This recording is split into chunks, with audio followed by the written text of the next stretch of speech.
de le bénir. Ça sera vraisemblablement son court message avant de passer à un temps de prière. Il y a des besoins. Je sais qu'il y a des gens qui sont venus qui aimeraient aller individuellement, mais nous sommes nombreux et il a accepté de prendre ce temps pour nous nourrir, nous préparer pour que cette parole que nous allons entendre fasse son effet dans nos cœurs, dans nos vies. Donc préparons-nous à accueillir la parole que Dieu veut nous donner.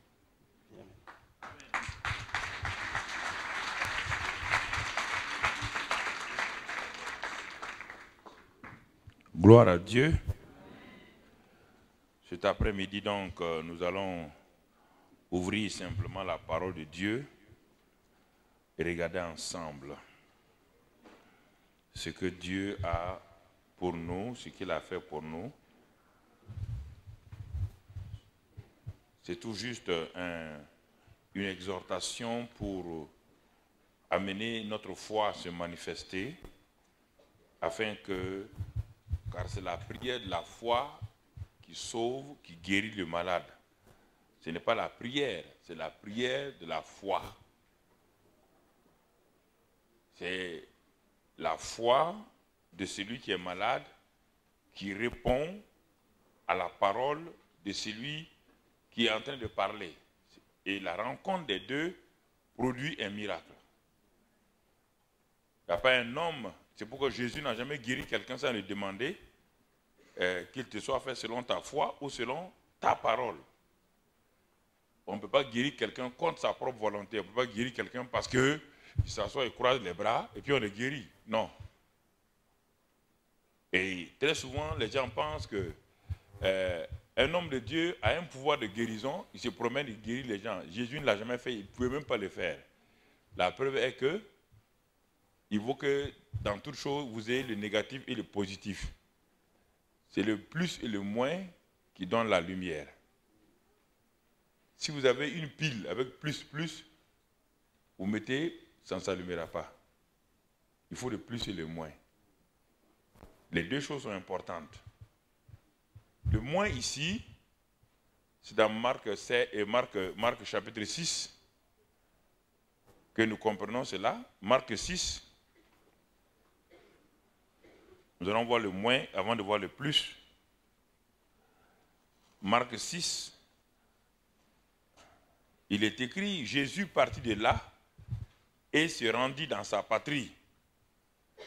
Et ses disciples le suivirent. Quand le sabbat fut venu, il s'est mis à enseigner dans la synagogue. Beaucoup de gens qui l'entendirent étaient étonnés et disaient, d'où lui viennent ces choses? Quelle est cette sagesse qui lui a été donnée? Et comment de tels miracles se font-ils par ses mains? N'est-ce pas le charpentier, le fils de Marie, le frère de Jacques, de Joseph, de Jude et de Simon? Et ses sœurs ne sont-elles pas ici parmi nous? Et Jésus était pour eux une occasion de chute. Mais Jésus leur dit, un prophète n'est méprisé que dans sa patrie, parmi ses parents et dans sa maison. Verset 5. Il n'a pas voulu faire un miracle là, si ce n'est qu'il imposa les mains à quelques malades et les guérit. Et il s'étonnait de leur incrédulité. Verset 5, je relis ça. Il n'a pas voulu faire là. Ah bon? Qu'est-ce qu'il est écrit?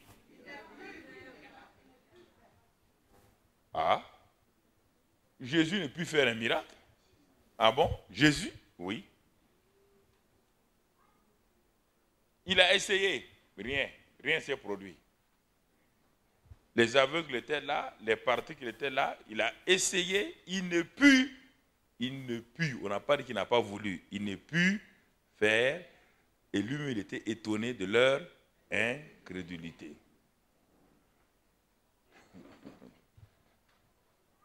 Il ne peut faire là aucun miracle. Il était étonné de leur incrédulité. Étonné de leur incrédulité. Et souvent, Et qu'est-ce qu'il fit? Alors il a vu quelques personnes qui semblaient être intéressées par son message. Il les a fait avancer. Il a imposé les mains sur ces quelques personnes-là. Il a guéri ces gens-là. Mais les miracles qu'il voyait à Capernaum, les miracles qu'il voyait en Galilée, il ne les a pas vus chez lui, à Nazareth. Pourquoi? Parce que les gens avaient une idée arrêtée. Les gens avaient une seule manière de voir les choses. Les gens avaient déjà eux-mêmes disposé leurs pensées à voir ce qu'ils veulent voir. Et non pas à laisser la parole de Dieu les saisir pour qu'ils voient le miraculeux, qu'ils voient la gloire de Dieu, qu'ils voient la puissance de Dieu se manifester. Et très souvent, ça dépend comment nous venons aux réunions. Nous venons aux réunions avec une idée arrêtée.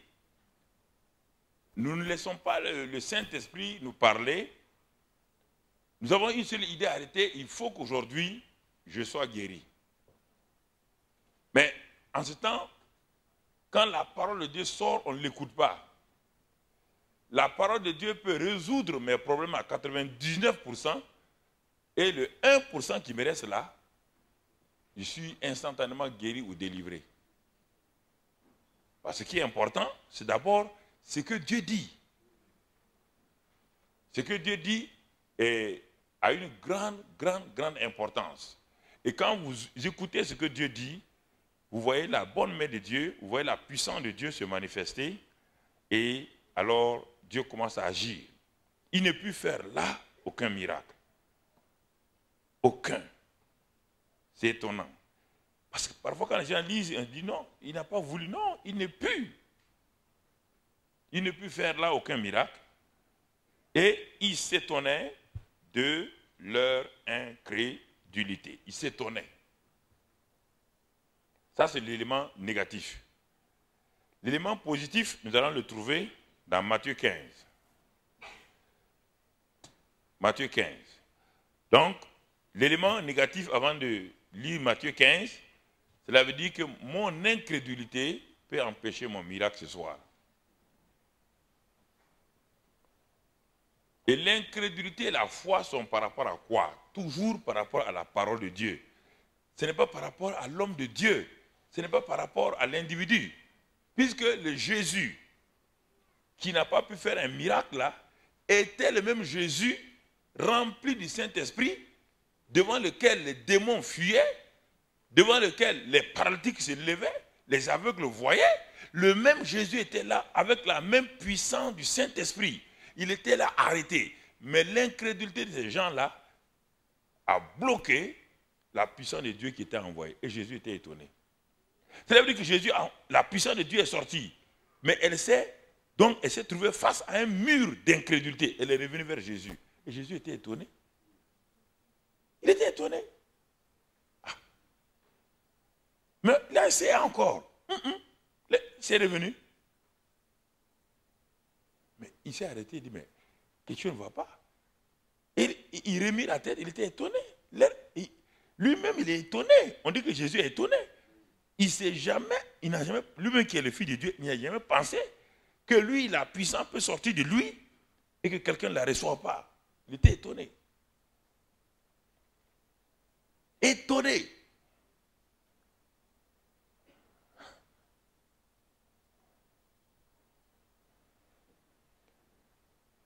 Parce qu'ils sont satisfaits.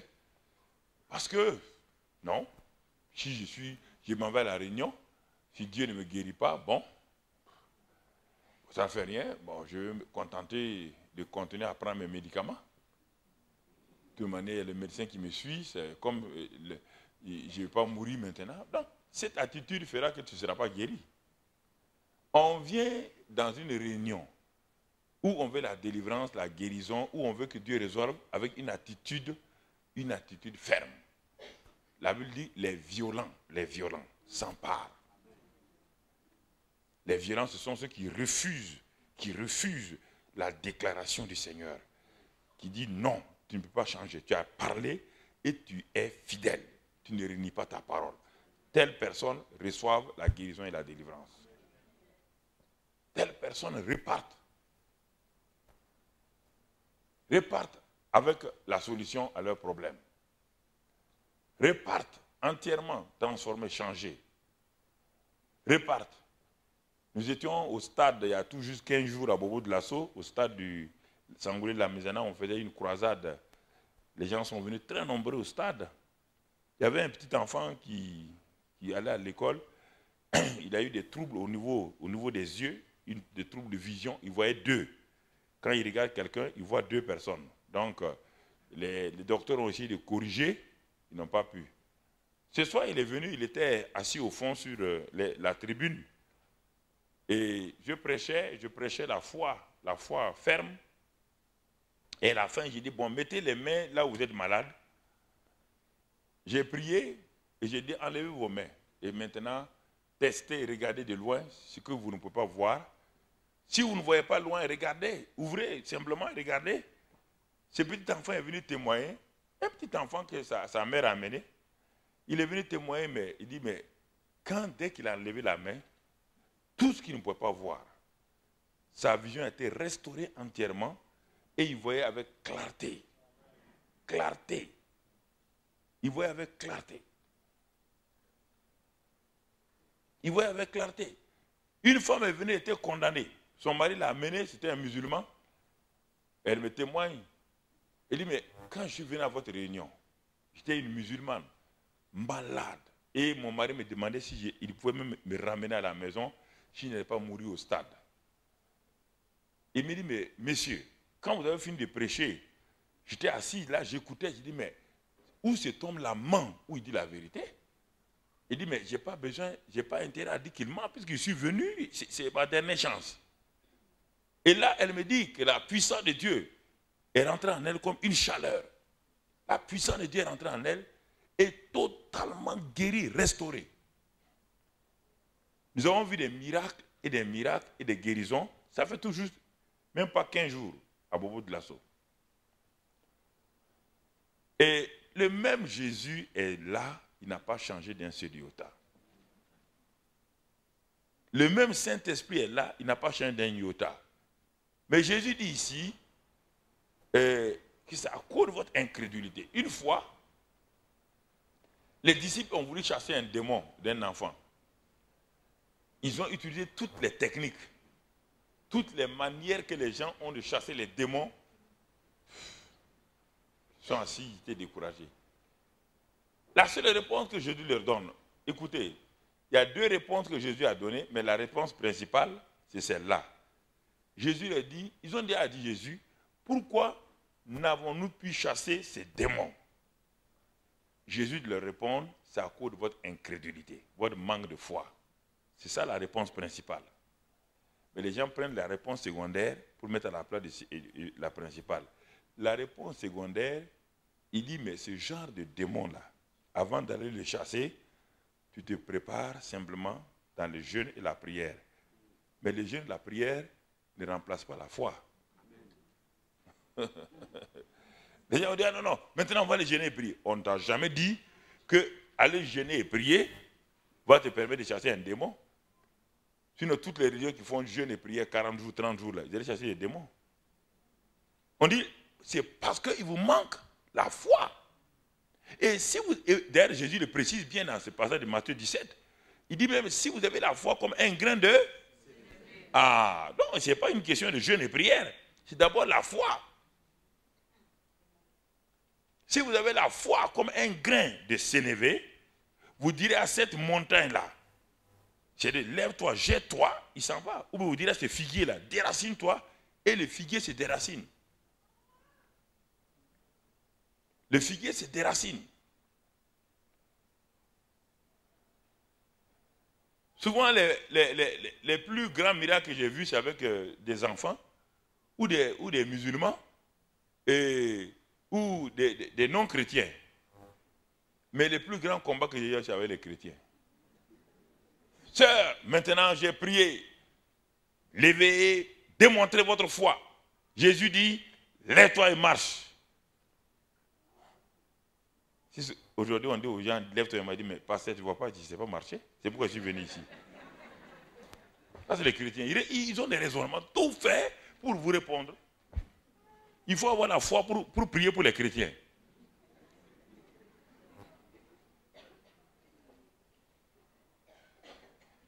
Les sourds, 5 enfants qui sont nés sourds-muets, que j'ai vu être guéris. Justement, leur maman était des Hadja ou des papas de Lagui. C'est des gens qui sont allés à la Mecque.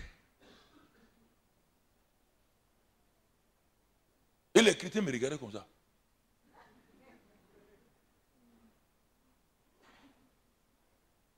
Pourquoi? Ma soeur, maintenant, lève-toi et marche. Pasteur, j'ai des crampes.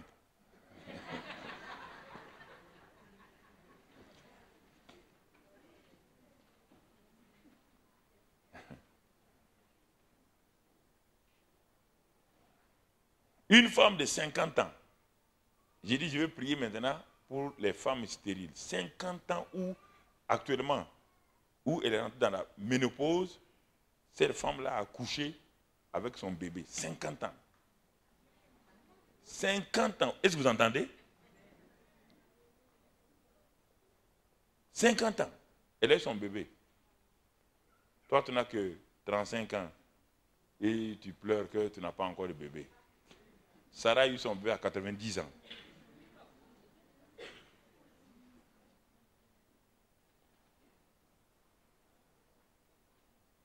Souvent, j'aligne les femmes stériles de notre assemblée. Toutes les femmes dites stériles, je les aligne et je fais l'imposition des mains avec l'onction d'huile. Et je proclame, maintenant allez-y, recevez votre bébé. Recevez votre bébé. Et recevez votre bébé.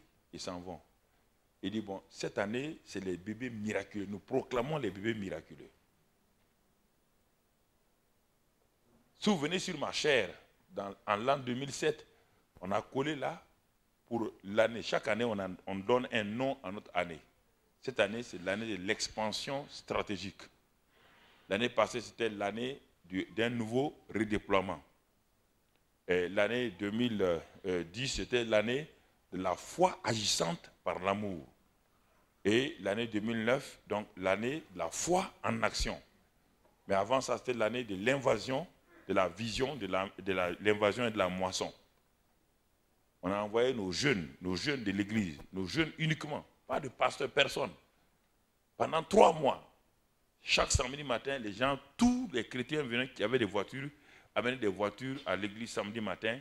Et nous avons enseigné comment guérir des malades, chasser les démons. Ils sont allés, nous avons eu 17 000 personnes et on a ouvert plus de 12 églises donc, dans les provinces. Des jeunes gens, des filles, des garçons, des étudiants, élèves.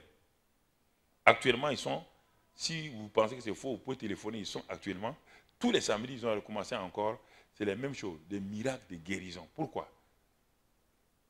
Parce que ça s'apprend. On montre aux gens comment le faire. On montre aux gens comment le faire. Mais la plupart du temps, vous êtes remplis du Saint-Esprit. Et vous êtes tout le temps tourné sur vous-même. Vous ne voulez qu'être béni, béni. Apprenez à donner.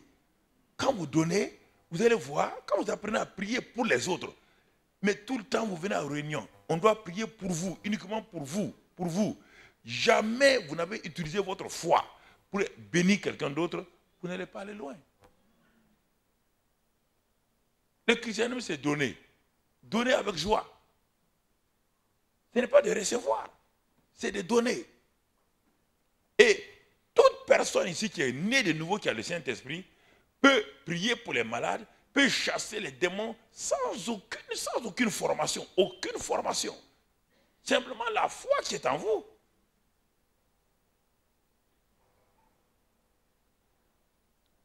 Les gens nous font retourner dans l'Ancien Testament, où il n'y avait que dans l'Ancien Testament les prophètes et autres qui avaient... Non, aujourd'hui, Jésus dit, voici les miracles qui accompagneront ceux qui auront cru. Est-ce que tu es croyant ou pas? Donc, maintenant que moi je parle là, et que nous sommes la plupart, 90%, 19% des croyants, votre foi et ma foi liées, devrait produire ce soir des miracles, normalement. Mais si vous regardez comme vous êtes des spectateurs, c'est moi l'acteur là, il n'y aura rien. Non, je préfère vous dire la vérité. Moi, je ne suis pas un acteur. Et puis vous êtes des spectateurs, vous asseyez, vous regardez, qu'est-ce qu'il va faire? Jésus ne faisait pas comme cela. Jamais on a vu Jésus faire. Les gens démontraient autour de Jésus, il y avait un mouvement spirituel. La femme à la perte de sang vient. Au moment où tout le monde criait, oh, la femme, elle est là. Et les caméras de Dieu suivent. Les caméras de Dieu suivent. Et pap, elle touche le vêtement de Jésus, elle est guérie. Les caméras du ciel font un zoom. Boum. On dit, écrivez dans les évangiles son nom. Écrivez, dites-lui. C'est ça. Jésus est assis chez lui, à Capernaum. Il est en train d'enseigner. La puissance de Dieu est là. Les gens sont là. Brusquement, on voit 4 personnes qui apparaissent. 4 personnes avec un paralytique. 4 personnes. Pourquoi? Ils ont entendu parler de Jésus. 4 personnes arrivent. 4 personnes. Monsieur compassion, monsieur foi, monsieur persévérance et monsieur courage. Les 4. Voilà les 4 personnes, voilà leur nom. Ils arrivent, ils trouvent que la foule est nombreuse. Ils trouvent qu'on ne peut pas passer. Ils ont essayé. Chacun dit non, nous tous on a nos malades. Chacun vient dans ses malades ici. On ne peut pas vous laisser la place. Ouais, j'ai amené mon enfant malade. J'ai amené mon papa malade. J'ai amené ma femme malade. Tout le monde a amené un malade. Ah, les 4 ont dit, ah bon? Monsieur Compassion a dit à monsieur Foi, aide-moi. Ils ont regardé, ils ont dit, il y a un moyen. Monsieur Persévérance et monsieur Courage, monsieur Détermination a dit, on va monter sur le toit. S'il n'y avait pas dans ce groupe-là, monsieur Détermination et monsieur Sans Peur, ils n'iraient pas monter sur le toit. Donc les 4 noms-là, tu peux donner les noms. Mais si tu peux donner un nom à ces 4 personnes-là. Si tu mets paresseux ou autre là, tu n'auras rien, mon ami. Donne les noms à ces 4 personnes-là. Dieu te laisse la liberté de donner un nom à ces 4 personnes. Ils sont montés et ils ont enlevé les tuiles et ils ont descendu le paralytique. La Bible dit, Jésus voyant leur foi, pas la foi d'un seul. Maintenant, Jésus voit la foi des 4. Parce que les 4 sont mis d'accord.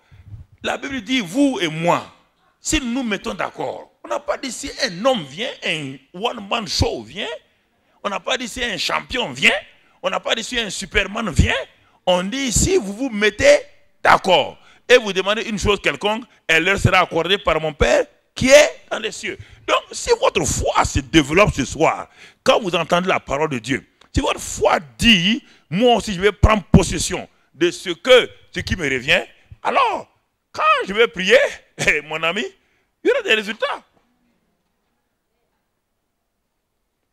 Mais si vous attendez toujours que ce soit un homme qui distribue les guérisons et les miracles, ce n'est pas possible. Quand moi je suis tombé malade, qui est venu prier pour moi? J'ai prié pour moi-même? Oui ou non? Il y a longtemps, je me suis appuyé sur la parole. Je me suis appuyé sur la parole. Mais j'ai dit, j'ai vu des gens guéris. J'ai vu des malades guéris. J'ai vu des miracles. Et maintenant, moi, je suis malade. J'ai une pleurésie. L'eau est dans mon poumon. J'ai dit non.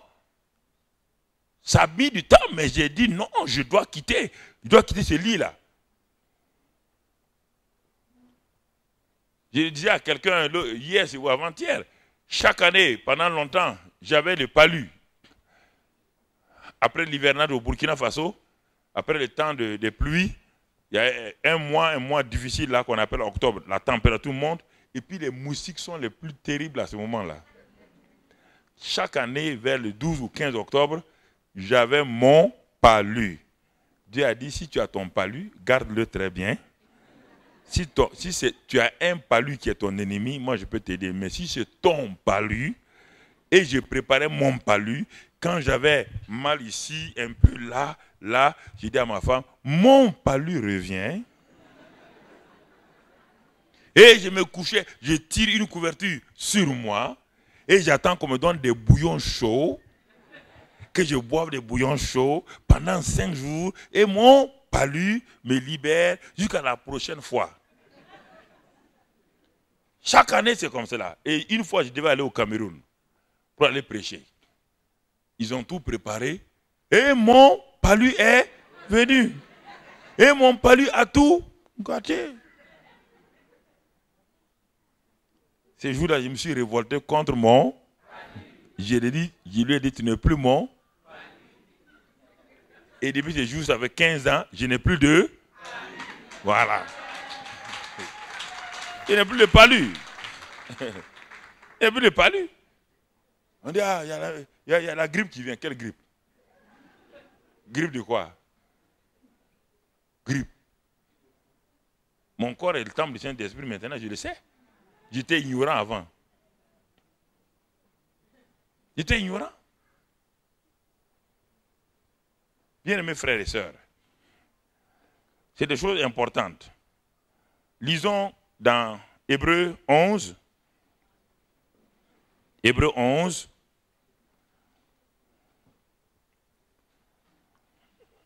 Hébreux 11. Verset 6.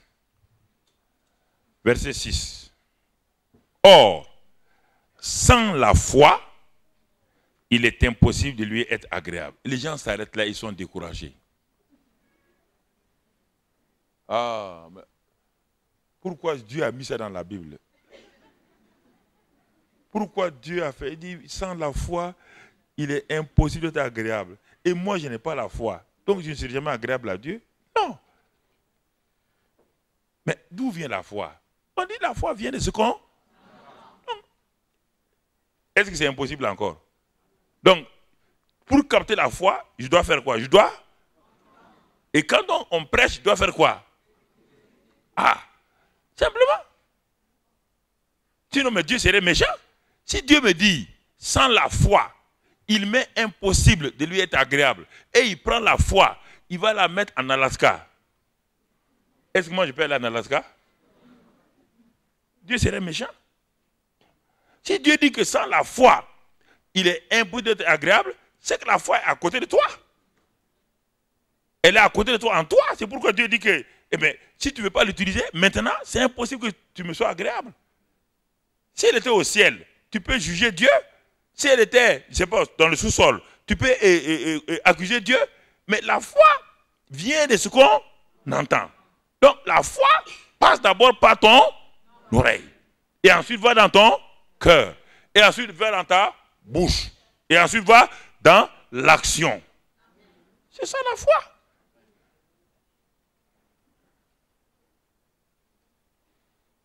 Regarde la deuxième partie. Deuxième partie dit, car il faut que celui qui s'approche de... Ah, ce soir, nous sommes venus nous approcher de qui? Nous sommes réunis autour de qui? Nous sommes réunis autour de la convention de Pâques. Est-ce qu'on peut se réunir autour de Pâques? Nous réunissons autour du Dieu de la Pâques. Le Dieu de Pâques est là. Nous sommes venus, nous avons tous quitté, certains ont quitté Yverdon, d'autres, chacun a quitté quelque part pour venir s'approcher de Dieu, autour de Dieu, car Dieu dit, là où 2 ou 3 sont assemblés mon nom, je suis au milieu d'eux. Donc nous sommes venus ce soir-là, nous approcher de Dieu. Alors il dit, mais voici la manière de s'approcher de Dieu. Quiconque s'approche de Dieu, quiconque décide de parler à Dieu, c'est ça que ça veut dire. Ça ne veut pas dire que Dieu est dans un lieu géographique. Non. Quiconque s'assoit et dit, moi, ah, je veux prier Dieu. Donc Dieu dit, tu veux t'approcher de moi? Il dit oui. Bon, mon fils, si tu veux t'approcher de moi, premièrement, tu dois t'approcher en sachant que tu dois croire que Dieu existe. Toujours un autre problème de français là. Dieu existe déjà. Ce n'est pas la peine de croire que Dieu existe. Même si tu ne crois pas, il existe. Notre problème de Louis II en français, là, ça nous crée des problèmes parce que parfois il fait des traductions terribles. Dieu existe déjà. Tu dois croire que Dieu est ce que tu veux aller chercher là. Tu dois croire ça, que Dieu est ça. Pas existe, hein.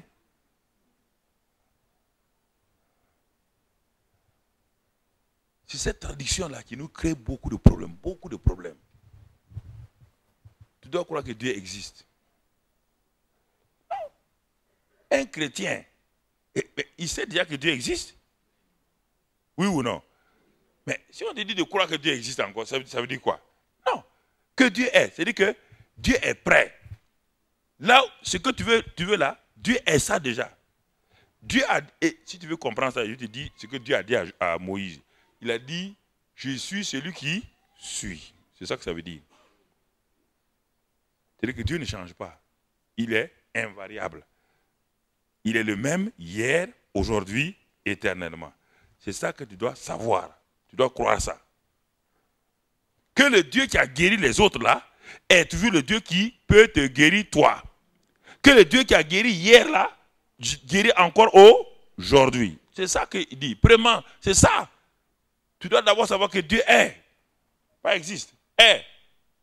Ce qu'il dit qu'il est. Deuxième partie. Et comme tu sais qu'il est ce qu'il dit qu'il est, quand tu t'approches de lui, il dit qu'il est le rémunérateur. Le rémunérateur de quoi? Ceux qui le cherchent. C'est-à-dire, Dieu dit, Dieu te livre les mains entre ses mains. Les pieds et les mains et les pieds liés, Dieu se livre à toi. Il dit, tu me cherches, mon enfant, alors je vais te rémunérer. Rémunérer veut dire quoi? Je vais te donner un salaire, je vais te donner ce que tu veux. Voilà ce que la Bible nous dit. Voilà ce que la Bible nous dit. Dieu dit, il n'y a personne qui va me chercher sans me trouver. Si tu ne crois pas ça, relis ce que Jésus a dit. Cherchez et vous. Non, mon ami, tu ne me regardes pas comme si ce que je te dis là, c'est... J'ai trop de preuves pour toi. Assois-toi tranquille, mon ami. Il y a des gens dans la salle, là, quand je dis ça, ils veulent prendre les versets pour me contredire. Dieu me dit, dis-leur ça pour taire leur bouche là. Jésus dit, cherchez et vous. Frappez l'on vous. Demandez et vous. Chez moi, autour de moi, dans ma maison, à l'église, et même quand je travaillais, si tu dis, tu as cherché, pasteur, tu m'as envoyé chercher, je n'ai pas trouvé, je te renvoie. Interdit de venir me dire que moi je t'ai envoyé, tu as cherché, tu n'as pas trouvé. Dieu dit, cherchez-vous, demandez et l'on vous, frappez et l'on vous. Aucun chrétien de mon église, ils ont banni ça dans leur vocabulaire. Venez me dire à moi, papa, j'ai cherché, je n'ai pas trouvé. Tu vas aller chercher 10 fois. Ne dis pas ça, hein. Dieu dit, cherchez-vous. C'est comme ça que j'ai habitué mes gens. Parce qu'en Afrique, souvent, on envoie quelqu'un, il s'en va. Puis, je n'ai pas trouvé, ce n'est pas vrai. Envoie-le 3 fois. Quand il est fatigué, 3 fois, il va amener la chose. Non, c'est quelque chose qui est facile. Non, on est parti. Non. Il nous fatigue même.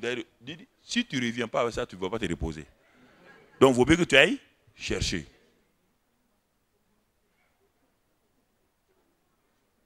Tu vas aller chercher. Hein? Demandez et l'on vous. Est-ce que Jésus peut mentir? Asseyez-vous simplement.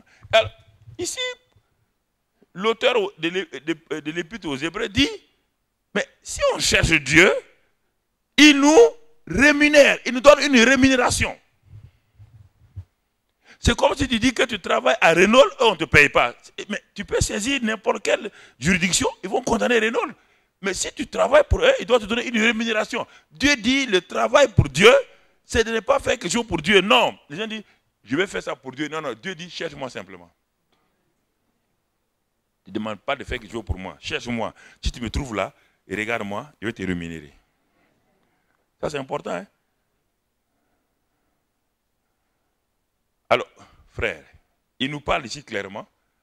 Il dit, sans la foi, il est impossible d'être agréable à Dieu. Car celui qui s'approche de Dieu doit remplir ces 2 conditions. Dieu est. Il n'a pas changé. Ni de forme, ni de taille, ni de temps, ni de puissance, rien. 1. Voici, quiconque a un besoin ce soir doit savoir ça. Ah non, peut-être Dieu fait comme ça parfois il fait comme ça. Ça c'est versatile, ça c'est pas Dieu. Ah oui, vous savez, Dieu parfois, il dit oui, parfois il dit non. Alors comment on saura qu'il est en train de répondre alors? S'il dit oui, s'il dit non, on ne sait pas. Vous créez des troubles inutiles. Dieu dit que tout est oui et amen en qui? Tout est déjà oui et amen en qui? Dieu a déjà fini. Il a déjà répondu à tout. Comment il peut être oui, non, ça c'est ta philosophie. Le Dieu du ciel là, qui a envoyé son fils là, est là oui aujourd'hui, demain non. Comment tu peux avoir assurance en quelqu'un qui est comme ça? Tu vois, chez lui aujourd'hui, il est de bonne humeur. Demain, il est de mauvaise humeur. Après-demain, bonne humeur. Après-demain, mauvaise humeur. Comment tu peux avoir confiance en lui? Ne mettez pas votre caractère sur Dieu. Dieu n'est pas comme ça. Hein. Dieu ne s'assoit pas parfois pleurer et puis dire ah, qu'est-ce qu'ils me font comme ça là? Et puis demain il rit. Non, Dieu est constant. Il est hors des problèmes, il est hors du temps, il est hors des épreuves, il est hors de tout. Rien ne peut l'atteindre. Rien. Ta dépression ne peut pas rendre Dieu dépressif. Il est hors de dépression. Et ta foi te crée un problème en toi. Dieu envoie sa puissance. Si tu ne reçois pas par la foi, ce n'est pas Dieu qui est impuissant. Jésus n'était pas impuissant. Ce sont les gens de Nazareth qui ont refusé de recevoir la puissance. C'est pourquoi Jésus était étonné. Parce que Jésus savait que la puissance sortait. Il savait que la puissance sortait. Il a vu déjà la femme à la perte de sang venir toucher le bord de son vêtement et la puissance est sortie. Sans qu'il connaisse la femme. Il a déjà vu ça plusieurs fois. Quand il est arrivé à Tyr-Sidon, des gens sont venus, les gens sont précipités sur lui pour toucher ses vêtements et la puissance est sortie. Mais dans son propre village, il arrive, ce n'est pas eux qui cherchent, c'est lui-même qui envoie la puissance. Rien. Rien. La foi. C'est pourquoi il a dit à Noé, il dit Noé, je vais détruire la terre. Vous savez, apprenez à lire Hébreux 11 régulièrement pour augmenter votre foi. Regardez ces hommes-là, ils ne sont pas différents de vous, frères. Ils ne sont pas différents. Noé vivait dans une période où tout le monde gâchait le cœur de Dieu. Si vous lisez dans Genèse 6, vous allez trouver ça là-bas. Dieu était tellement, il est dit que là, son cœur était comment on appelle? Affligé par le mal des gens du temps de Noé. Mais Noé a décidé que lui, il n'affligera pas le cœur de Dieu. C'est cette position que je disais ce matin encore. Vous devez décider vous-même, personnellement et radicalement, que vous n'allez pas affliger le cœur de Dieu. Et Dieu vient pour détruire la terre par l'eau. Je vous ai dit que le Dieu de l'Ancien Testament, il était en colère. Ne prenez pas ça pour mettre dans le Nouveau Testament, ça ne marchera pas. La colère, avant que toi tu n'existes, Dieu a mis sa colère sur qui? Sur Jésus. Mais revenons au temps de Noé. Dieu dit à Noé, fais-toi une arche. Noé n'a jamais vu une arche. Jamais. Dieu lui décrit l'arche. Fais-le en bois de gopher, un bois dur, qui n'est pas corrompu par l'eau. Et amène tous les animaux, mâles et femelles, dans ce bateau-là. Il dit, par ce bateau, tu vas sauver ta famille. La foi vient de ce qu'on... Et ce qu'on entend vient de la parole de Dieu. Dieu a adressé cette parole à qui? À Noé. Noé aurait pu s'asseoir, réfléchir, pour dire... Et puis Dieu dit, je vais ouvrir les écluses des cieux et je vais faire descendre la pluie pendant 40 jours. Noé n'avait jamais vu la pluie. L'eau sortait d'en bas pour arroser les plantes. Il n'y a pas le ciel encore qui envoie la pluie. Deux choses. Il n'a jamais vu un bateau. Il n'a jamais vu la pluie. Il ne sait pas ce que c'est. Mais Dieu a parlé. Noé n'a pas analyser la parole de Dieu pour trouver des fautes, des défauts là-dedans. C'est ce qui est dit ici. Il est écrit que Noé divinement avertit des choses qu'on ne voyait pas encore. La foi a une main extraordinaire. La foi est une main qui rentre dans l'invisible.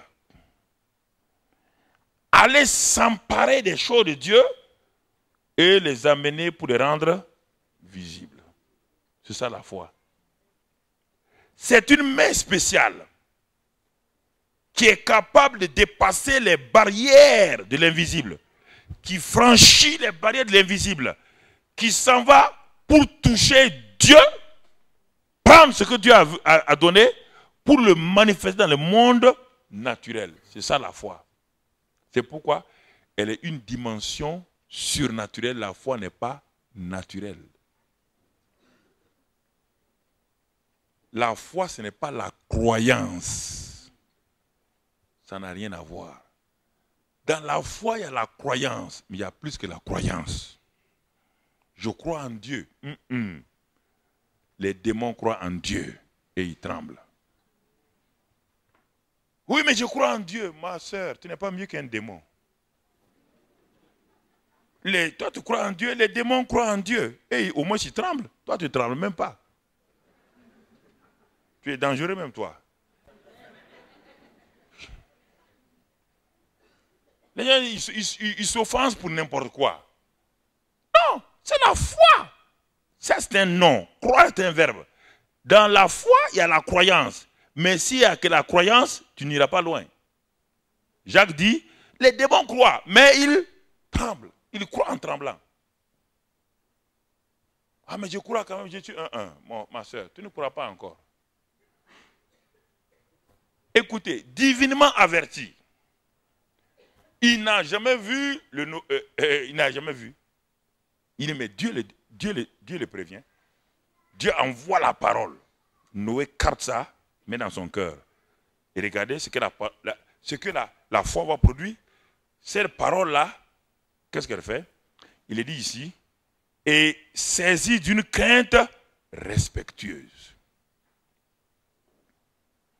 Qu'est-ce que Noé fait? Il construisit une arche. Maintenant, ce qu'il a saisi, qui était invisible, va être rendu. L'arche est la visibilité de ce que Noé a cru dans son cœur.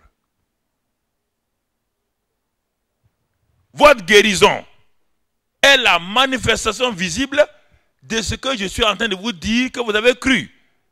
Je vais voir à la fin de la réunion là si vous avez cru réellement, parce que ce que vous avez cru là dans votre cœur, plus l'action et la proclamation, c'est ça qui est égal à la foi. La foi est une équation qui est égale à croire, ensuite parler et agir.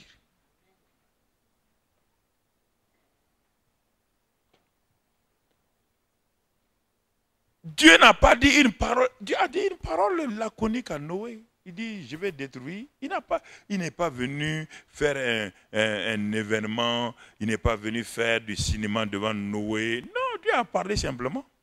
Et Noé a saisi cette parole-là. Noé a saisi cette parole-là. Et Noé a construit l'arche. Et par cette arche-là, Noé a sauvé sa famille. Et Noé devint héritier de la justice qui s'obtient par la foi.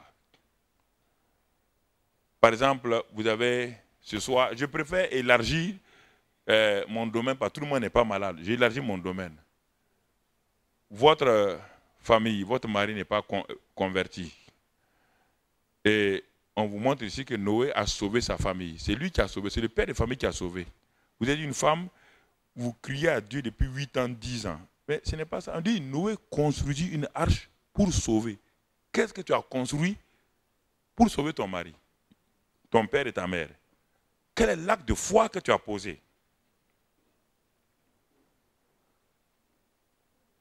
Quel est l'acte de foi?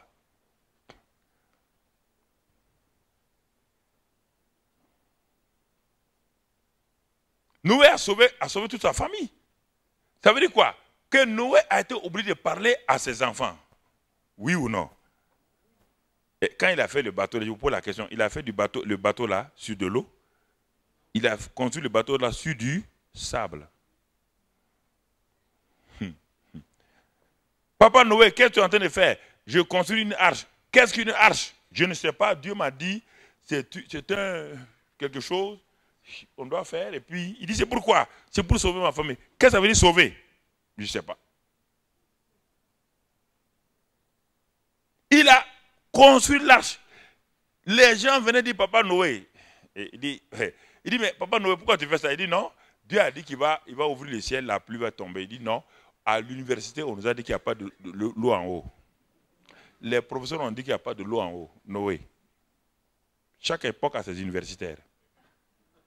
Au temps de Noé, là, les universités du temps de Noé ont dit, non, il n'y a pas de l'eau en haut. Papa Noé, tu t'es trompé, tu as mal dormi, tu as mangé des cacahuètes pourries hier nuit. Noé dit, écoutez, cacahuètes ou pas, moi je construis mon bateau. Je suis en train de vous parler à vous, hein. Vous croyez que je parle de Noé? Je ne parle pas de Noé. Noé est au ciel il y a longtemps. À vous. C'est vous le Noé d'aujourd'hui. C'est à vous que je parle.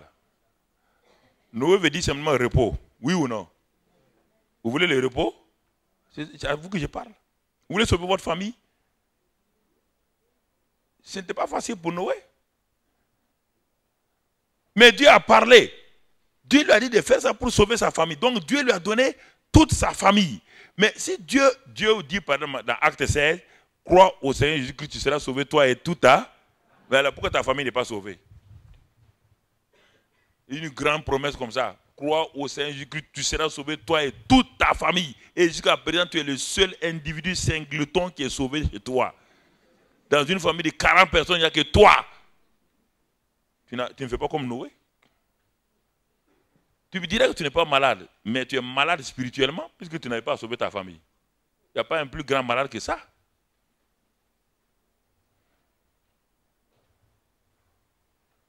Noé a construit ce que Dieu a dit de faire. Ses enfants sont venus dire à Noé, il avait des fils et des filles. Ils se sont mariés. Ils étaient 8 personnes. Il a dit à ses enfants, vous voyez cette arche-là? Les enfants ont dit, papa, oui. C'est le signe que bientôt, il y aura la première fin du monde. Les enfants ont dit, papa, on nous a dit à l'école qu'il n'y aura pas de fin du monde. Noé dit à ses enfants, vous croyez en moi ou bien vous croyez en vos professeurs incrédules et escrocs là?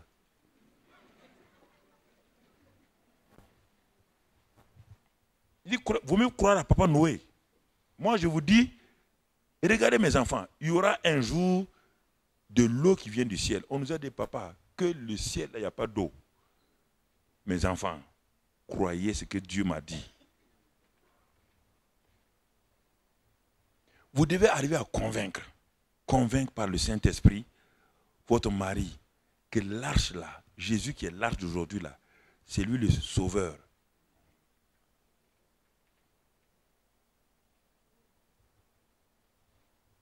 Mais sinon, écoute-moi, quand tout sera fini, au ciel tu verras des gens avec leurs maris, leurs femmes et leurs enfants au complet. Toi tu vas regarder, aucun membre de ta famille n'est au ciel, ils sont tous en enfer. Quel dommage. D'être venu à l'église 10 ans, 15 ans, tu vas voir tes copines. Elles sont sauvées. Leurs maris sont sauvés. Les enfants sont sauvés. Leurs parents sont sauvés. Et toi, tu es au ciel, tout seul, toute seule. Tu n'as pas pu construire une arche pour sauver. Et Dieu t'a parlé.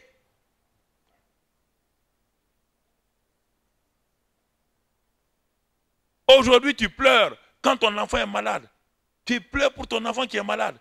Mais tu ne pleures pas pour ton enfant qui va se séparer de toi pour toujours. Tu ne le verras plus. Ça ne t'intéresse pas. Ah, je vais payer les études de mon enfant. Payer les études de son enfant, ça c'est bien. Mais perdre ton enfant pour l'éternité, ça c'est terrible.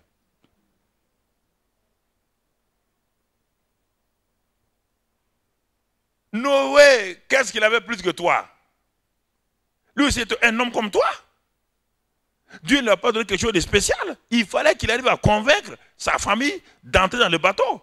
Noé avait, et si Noé était marié, ça veut dire qu'il avait un beau père, non? Il avait des beaux parents, il avait des beaux frères. Est-ce qu'ils sont rentrés? Quand il construisait, personne ne croyait. Noé avait reçu la parole. Et il est arrivé à convaincre ses enfants de rentrer dans le bateau. Quand ils sont rentrés, au moment où ils sont rentrés, Dieu a dit de fermer. Quand il a fermé, le ciel s'est ouvert.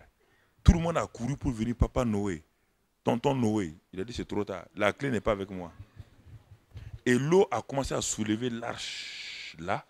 La loi de la gravitation a commencé à se manifester. Noé voyait de sa fenêtre là, ses parents, ses amis, il les voyait tous morts, mais il ne pouvait rien. Donc, ça c'est le premier élément de la foi ce soir.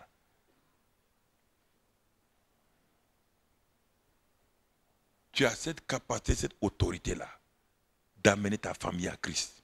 Il n'y a aucun problème. Tu dois t'arrêter de dire au diable, les forteresses qui ont aveuglé tes enfants, qui ont aveuglé tes parents, tu dois prendre autorité sur eux. Tu as l'autorité.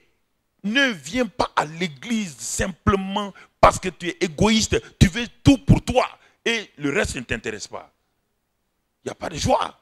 La Bible dit que si un seul pécheur se répand, dans le ciel, il y a une joie.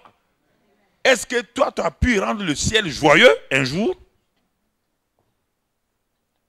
Est-ce que tu as pu amener quelqu'un à Christ, pas à l'église, hein, à Christ? Et qu'à cause de toi, tout le ciel a été dans la joie? Que les orchestres du ciel ont commencé à chanter, les anges qui forment le chœur ont chanté? Parce que toi, tu as amené quelqu'un à Christ? Jamais. Jamais le ciel ne s'est réjoui. Toi, tu fais réjouir les gens ici seulement. Tu n'as jamais réjoui le ciel.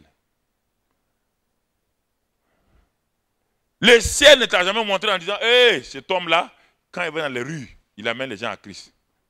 Il amène les gens dans le royaume. Il a amené, oh, cette femme-là, elle a amené sa petite sœur hier à Christ. Et les gens sont dans la joie, dansent.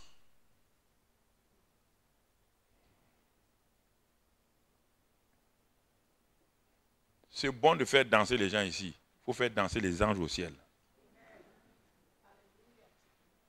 Vous entendez? Si les anges ne dansent pas au ciel, tout ce que tu fais danser ici, là, ce n'est rien.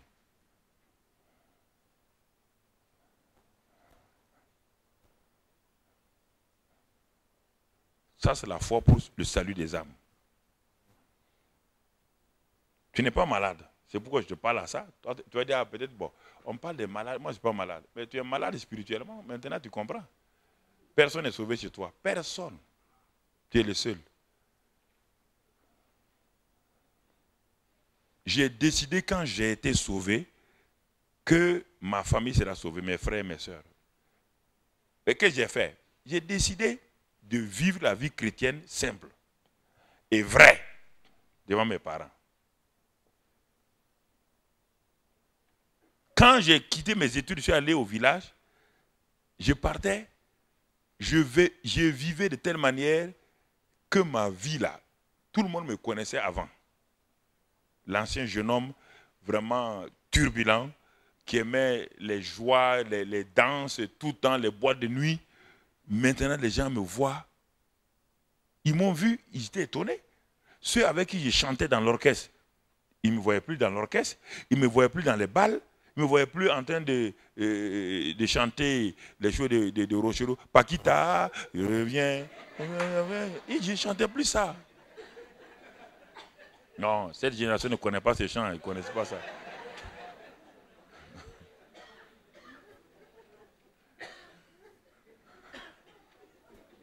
Ils ne me voyaient plus chanter ces choses-là. Hein? Je ne chantais plus ces choses. Donc j'ai été étonné. Mais je ne les condamnais pas. J'ai fait comme cela 8 ans. 8 ans. C'est mon petit frère qui est actuellement aux États-Unis qui a été le premier. Il dit, mais grand frère, qu'est-ce qui t'est arrivé? Il dit, mais qu'est-ce qu'il y a? J'ai fait comme si je ne comprends pas.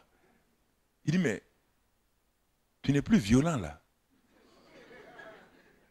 Ah. Et lui, s'est converti. C'est ainsi tout doucement. Et ma mère, c'est le gros lot. Une femme sage, une femme tout. Mais ce que Dieu a dit, construis l'arche.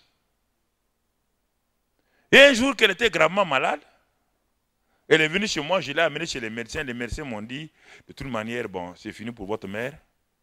Vous êtes un homme de Dieu, vous êtes pasteur. On doit vous dire la vérité, c'est fini pour elle. Donc, vous la ramenez à la maison. Je n'ai rien dit à ma mère. J'ai dit, ok, je n'ai pas prié pour que ma mère soit guérie. Hein. Jamais. C'était l'occasion pour moi. Parce qu'au village, mon grand frère était un grand muezzin. Ceux qui appellent les gens à la prière à la mosquée. Si je le renvoie là-bas, il va le prendre en otage. J'étais chez moi, à Ouaga. Ma mère était assise un jour et elle me dit, viens là. Je viens. Je suis le deuxième. Il dit, assois-toi ici, mon fils. Je me suis assis. Il dit, ça fait 8 ans que tu es venu de la France avec ta nouvelle religion. Ça fait 8 ans que je te regarde parmi tes frères et tes sœurs. Tout ce que les gens t'ont fait de mal, tu n'as jamais répondu mal. Je te connaissais avant. Il dit, mais ton Dieu là, ton Jésus là, est-ce que moi je peux le connaître? C'est le plus grand cadeau que Dieu te donne. Je veux connaître ton Jésus. Ça veut dire qu'elle a goûté à mon Jésus. Oui ou non? Est-ce que moi je l'ai embêté, tu iras en enfer? Non. J'ai construit l'arche. L'arche d'amour, l'arche de foi, l'arche de miséricorde. Et elle a vu comment j'ai tissé les relations, elle a vu comment j'ai pratiqué la parole de Dieu. Et elle a été sauvée, un mois plus tard elle est partie. C'est ainsi que les gens de ma famille sont venus un à un à Christ.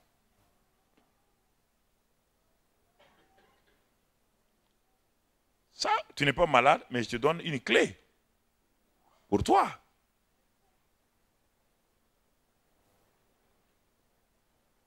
Mais regardez, Sarah, elle c'était une maladie, c'était la stérilité. C'est un autre cas. Dieu a parlé, Dieu a dit à Abraham, il dit de cette femme-là, tu vas en tirer une postérité, une grande postérité. Mais les années passent, 65 ans, 70 ans, 75 ans, rien. Le sein de Sarah était mort, dit la Bible dans Romains 4. Son sein était mort. C'est-à-dire que Sarah était post-ménopausée. Et son corps était devenu comme le corps d'un bébé qui ne peut pas produire un enfant. Alors Dieu, pour booster la foi d'Abraham et de Sarah, Dieu va changer leur nom.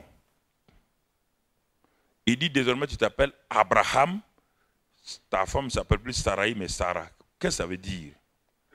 Dieu est en train de tirer Abraham de Abraham. Il est en train de tirer Sarah de Sarai, la vieille création. Abraham avait 100 ans et Sarai avait 90 ans. Humainement, naturellement, un homme de 100 ans, une femme de 90 ans ne peut pas donner un enfant. Dieu, qui est un Dieu de grâce et de sagesse, change leur nom, alors que le nom est une identité. En disant Abraham, Dieu a changé de ce vieil homme Abraham-là, de cette vieille création-là, de ce vieil homme-là. C'est comme si Dieu avait crucifié Abraham et il va tirer la nouvelle création maintenant, Abraham. Et il va tirer de Sarai, Sarah. Et quand les gens ont commencé à s'appeler, vous voyez, la foi vient ce qu'on... Quand Sarai dit à son mari, Seigneur Abraham, elle est en train de faire quoi? Elle est en train de proclamer quoi? Que cet homme-là est le père de combien?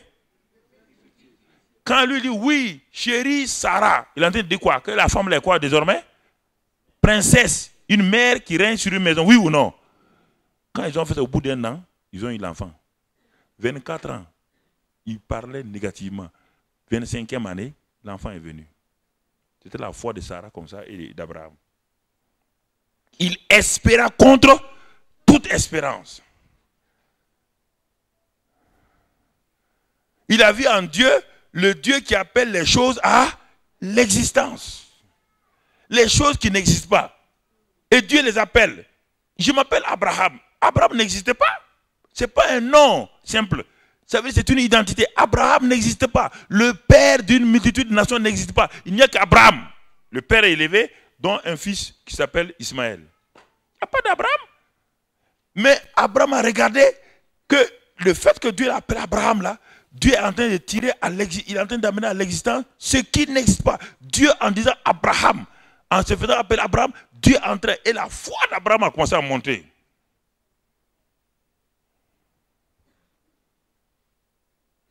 C'est ça le miracle.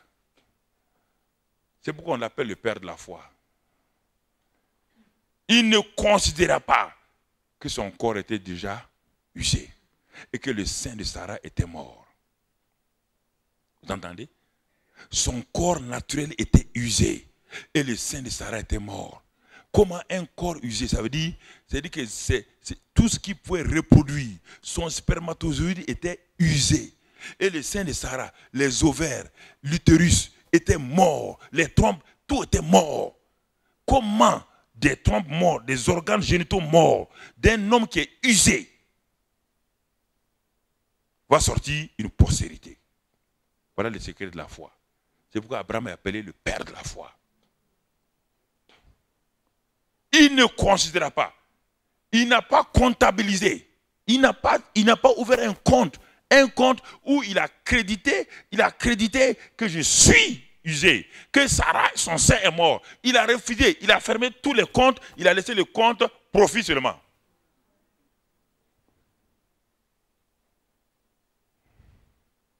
Tous les autres comptes, il les a fermés. Pas dans la comptabilité de Dieu, il n'y a qu'un seul compte, le compte profit, ressources. Il a commencé à comptabiliser, en parlant, en agissant, et l'enfant est venu.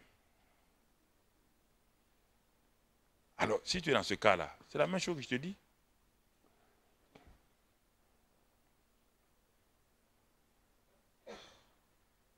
Quand je vais te parler ce soir, tu es dans le cas des stérilités secondaires ou primaires. Quand je vais te parler, écoute, c'est pas dans beaucoup d'endroits, Congo, Tchad, quand je m'en vais, Côte d'Ivoire, Niger, beaucoup de femmes viennent et disent, pasteur, voilà votre enfant. Mais dans un premier temps, comme je ne comprenais pas, quand je ne comprenais pas, je dis, heureusement ma femme n'est pas là. Elle a dit, ah, j'ai vu ton secret. Dans chaque pays, toi, tu as un enfant. Mais j'ai dit, non, ma soeur, qu'est-ce que vous voulez dire? Non, pasteur, comprenez-moi. Quand vous êtes passé l'année passée ici, là, vous avez dit aux femmes de venir là. Je suis venu, je n'ai pas d'enfant. L'enfant là, donc c'est pas d'enfant. Ah, et puis tu dis ça devant mon équipe encore. Ils vont aller dire, le pasteur c'est pour même faire des enfants partout. Hein? Pourquoi j'ai dit cela? Pas j'ai vu. Et je ne sais pas pourquoi, frère, dans ce domaine-là, mais j'ai une foi ferme. Ah, la femme vient, elle pleure. Non, j'ai une foi ferme que le Dieu qui a dit à Adam, le premier homme, et à Sarah, la première femme, Dieu a parlé. Dieu dit qu'il veille sa parole et que sa parole ne revient point à lui sans effet et sans avoir exécuté. Dieu a dit au premier couple là, soyez, et tous les couples étaient où? Tous les couples du monde étaient en qui? Et quand Dieu a dit soyez féconds, il a dit à qui? Et à qui? Mais à qui? Ah oui. Car vous étiez où? Ou bien Dieu a dit tout le monde doit être fécond sauf toi? Dieu a dit ça. Alors pourquoi vous écoutez parce que le docteur a dit ça, le docteur a dit ça, le docteur a dit ça, le docteur. Le docteur, c'est le docteur. Gloire à Dieu. Moi, je respecte les docteurs. Je respecte beaucoup les docteurs.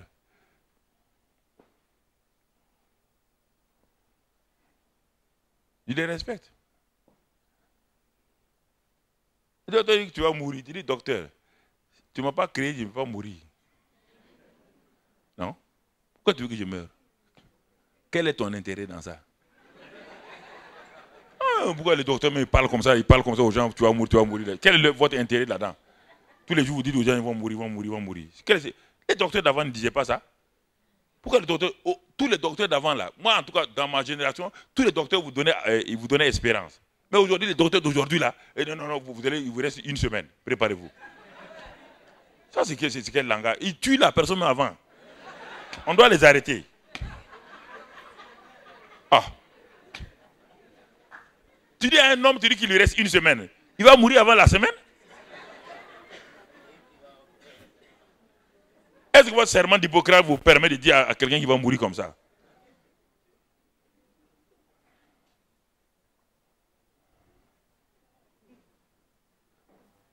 Tu fais études de médecine, non? Non. Donc, apprenez à parler. Apprenez à parler, frère. Apprenez à parler, parler.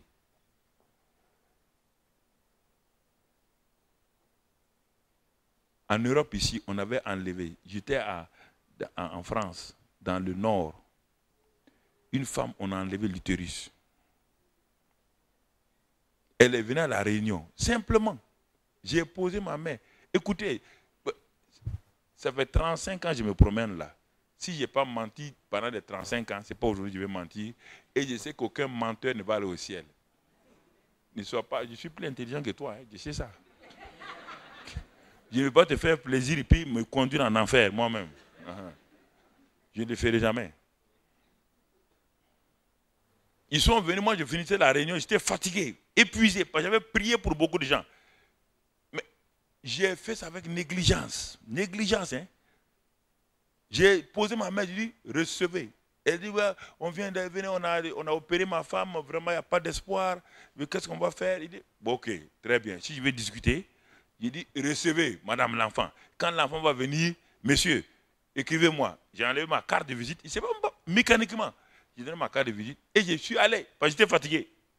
C'était au mois de mai. Au mois de juillet, je reviens à Gagnères. Gagnères en France, pour une autre réunion. Avant que je quitte le Burkina, je reçois une petite lettre là. J'ouvre.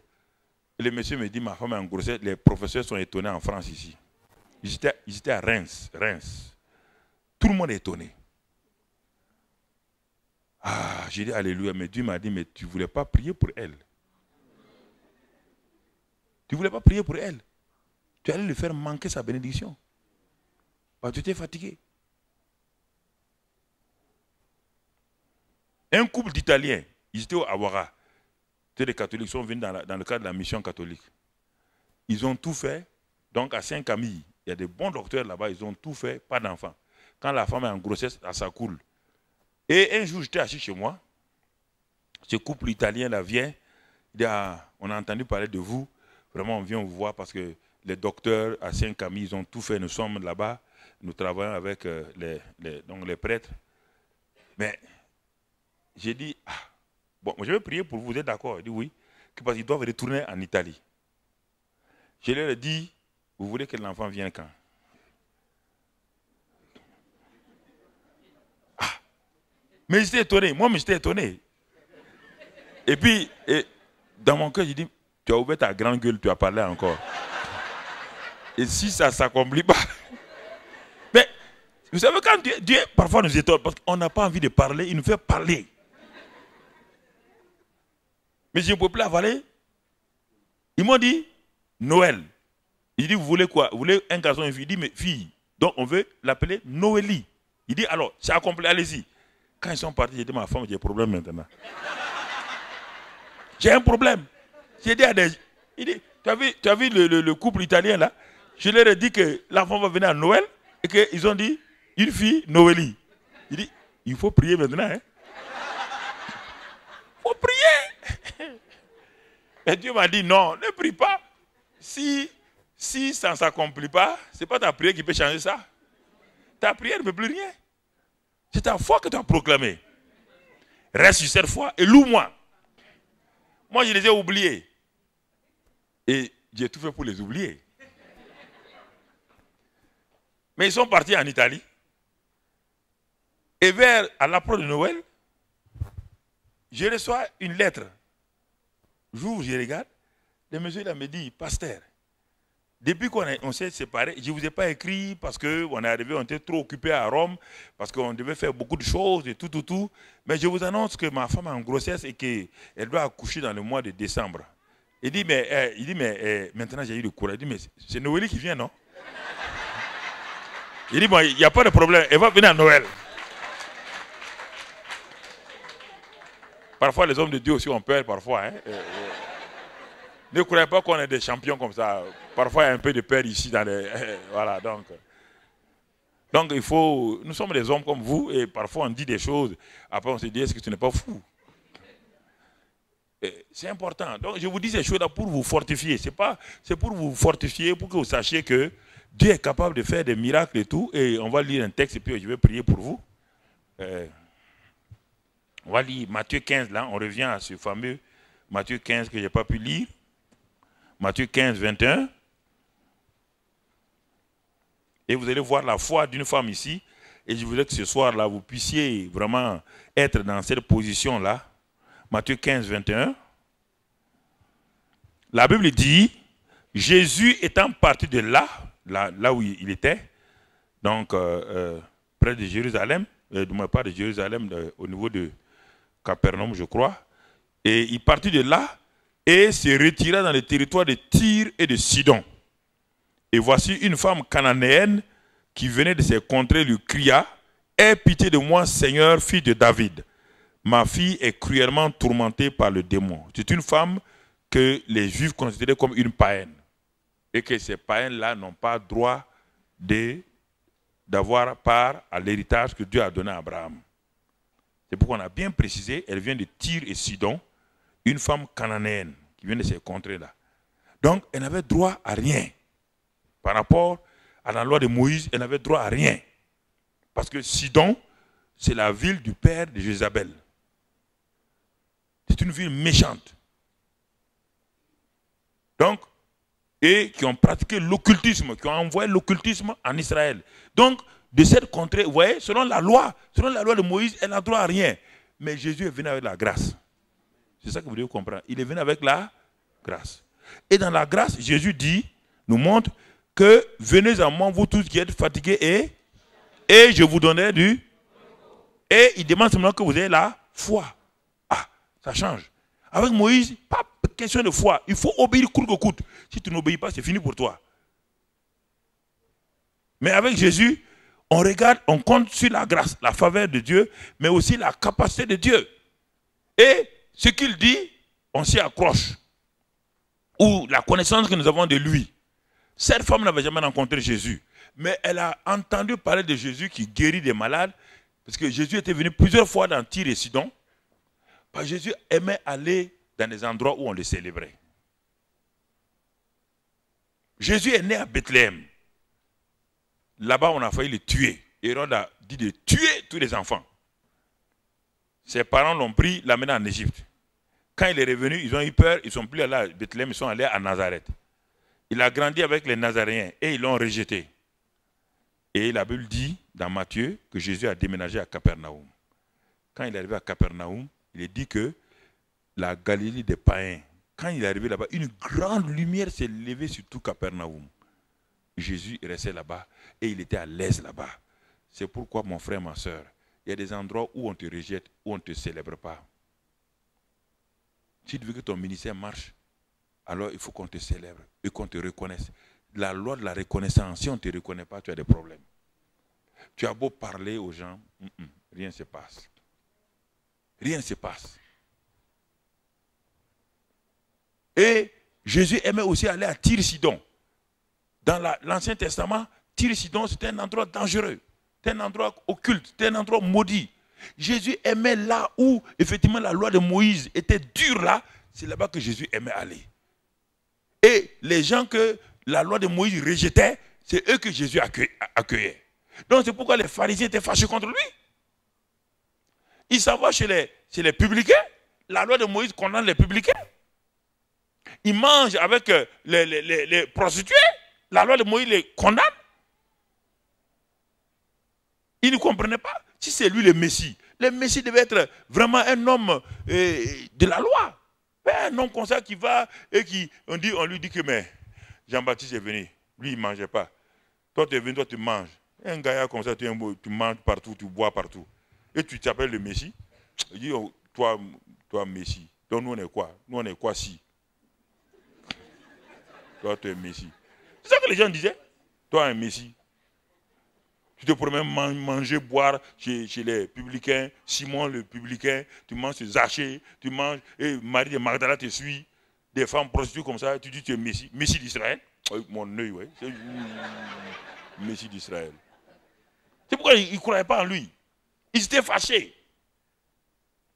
Pour eux, leur Messie devait être, quand il marche comme ça. Là c'est un Messie. Mais un Messie qui va partout, il va partout, il va partout. Il va partout. Là où il ne doit pas rentrer, il rentre. Les gens ne croyaient pas. C'est pourquoi Jésus se plaisait avec les pauvres, les prostituées, les bandits, les voyous. Et il les reconnaissait. Ne viens jamais devant Jésus avec tes justificatifs. Ne viens pas avec tes preuves pour dire que toi tu es sainte, tu n'as jamais péché, tu n'as pas menti, tu n'as pas bu, tu n'as pas croqué, tu n'as pas fumé. Tu ne seras jamais justifié. Viens simplement à cause de sa grâce. Viens à cause de son amour. Viens à cause de sa compassion. Viens à cause de sa bonté. Et te recevra. Vous tous qui êtes fatigués et chargés, venez à lui. Il vous donnera le repos. C'est le secret qui déclenche plus facilement le miracle, la guérison, la délivrance. Que de dire, j'ai fait 40 jours de jeûne, mon ami, que tes 40 jours de jeûne te guérissent. Ne crois pas que je ne jeûne pas. Hein? On vient de quitter 42 jours avant de venir ici. On était 42 jours. Tu me regardes comme ça, tu crois que je ne jeûne pas là. Non, tu as l'air de me regarder. Ce gars-là, ça doit être un bon mangeur, lui, là. Je ne suis pas un bon mangeur, mon ami. Mais on ne s'appuie pas sur ça. On s'appuie sur la grâce de Dieu. Cette femme-là, si ce n'était pas la grâce, elle n'a autant de Moïse, elle ne peut pas venir dans cette réunion-là. On va la lapider. On va la lapider. Mais comme elle sait, elle a entendu que Jésus, la grâce et la vérité sont venus par lui et qu'il reçoit les lépreux. Avec Moïse, on ne reçoit pas les lépreux. C'est interdit. Les femmes à la perte de sang n'ont pas le droit de venir dans une assemblée. C'est interdit, sinon on les lapide. Donc cette femme cananéenne a dit, il y a de l'espoir pour moi. Si cet homme-là, il n'y a pas d'interdit autour de lui, il n'y a pas de tabou, il n'y a pas d'interdit ni de tabou. Il reçoit tout le monde. Elle a pris son courage à deux mains, elle est venue vers Jésus. Et elle crie à Jésus, Seigneur, fille de David. Elle le reconnaît. Ça c'est important. Elle reconnaît que Jésus est Seigneur. Et elle crie, elle le reconnaît comme le Fils de Dieu. Mais en ce temps, tout le monde appelait le Messie qui allait venir là, fils de qui? David. Tout le monde appelait le Messie qui allait venir fils de David. Donc elle l'a reconnu en tant que Messie, elle l'a reconnu comme Dieu incarné. Et elle adresse sa prière qui vient du fond de son cœur. Ma fille est cruellement tourmentée. Vous voyez là, c'est votre attitude de cœur qui compte quand vous venez devant le trône de la grâce. Ne venez pas dire à Dieu que vous avez des besoins, vous avez des problèmes. Venez et laissez votre cœur parler à Dieu sans amertume, sans ressentiment, sans du moins refus de pardonner. Venez, ma fille est cruellement tourmentée par un démon. Et regardez maintenant, verset 23. Jésus ne lui répondit pas un mot et ses disciples s'approchèrent et lui dirent avec instance, renvoie-la car elle crie derrière nous. La foi est importante. La femme a décidé chez elle que quoi qu'il advienne, elle va aller voir Jésus. Quoi que ce soit qui va se passer, elle sait qu'elle reviendra. Jésus a dit, venez à moi. Nous sommes dans Matthieu 15. Jésus avait dit dans Matthieu 11, là-bas, dans leur région, là, vous tous qui êtes fatigués et chargés, venez à moi. Elle a entendu ça. Elle a entendu cette parole. Et les gens sont venus lui dire que Jésus guérit, libère les gens. Donc, elle s'est appuyée sur ça. Elle dit, je ne retournerai pas chez moi. Je ne retournerai pas chez moi sans avoir vu. Donc, elle a commencé à manifester. Ne vous laissez pas vexer par les apparences. Elle crie et elle reçoit une réponse de silence de la part de Jésus. Jésus reste dans le silence. Non seulement Jésus, dans ce passage-là, elle rencontre le silence de la part de Jésus. Jésus ne lui répondit pas un seul mot.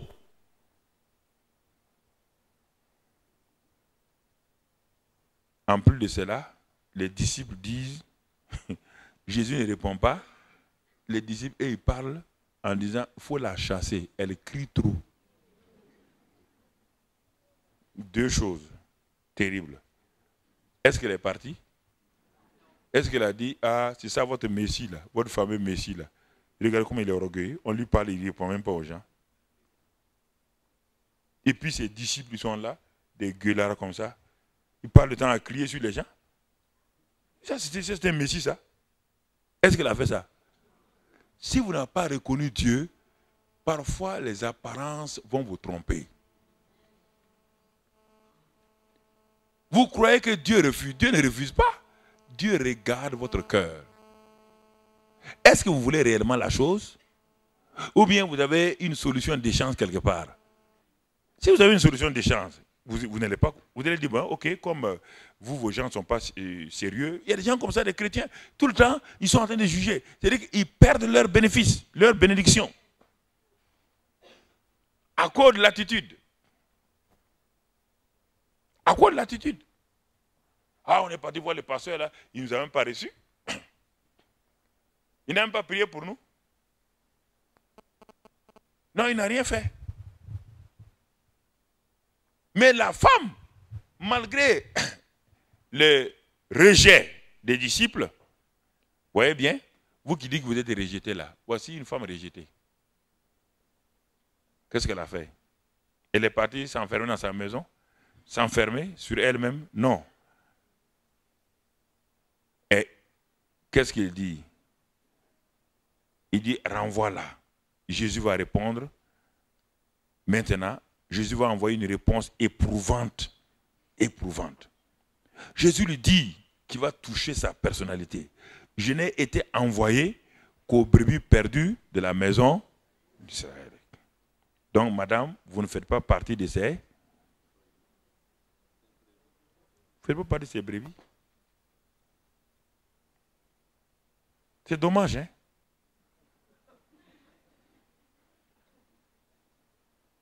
J'ai été envoyé aux brebis perdues de la maison d'Israël. Vous n'êtes pas israélite. Et vous n'êtes pas une brebis perdue. Madame, bon, ça veut dire voici la quoi? Voici la porte. La femme, elle a été vexée. Ça dépend de ce que vous voulez avec Dieu. Ça dépend de ce que vous voulez avec Dieu, frère. Et cela est important. Ne laissez pas votre susceptibilité vous créer des problèmes. Il y a des gens trop susceptibles. Si vous les saluez, vous venez dire vous les avez mal salués. Si vous les saluez en riant, il dit vous êtes moqué d'eux. Si vous les saluez en pleurant, il dit vous les avez maudits. Tout est interprété. Ils sont susceptibles à tout.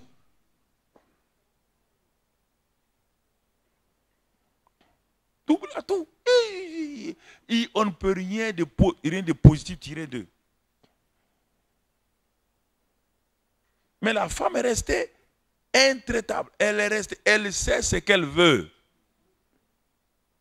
Et elle sait que Jésus là n'est pas méchant comme cela apparaît. Il n'est pas méchant du tout. Donc pourquoi il parle comme ça? Je ne sais pas. Mais moi je resterai. Je ne bouge pas. Moi pas bouger.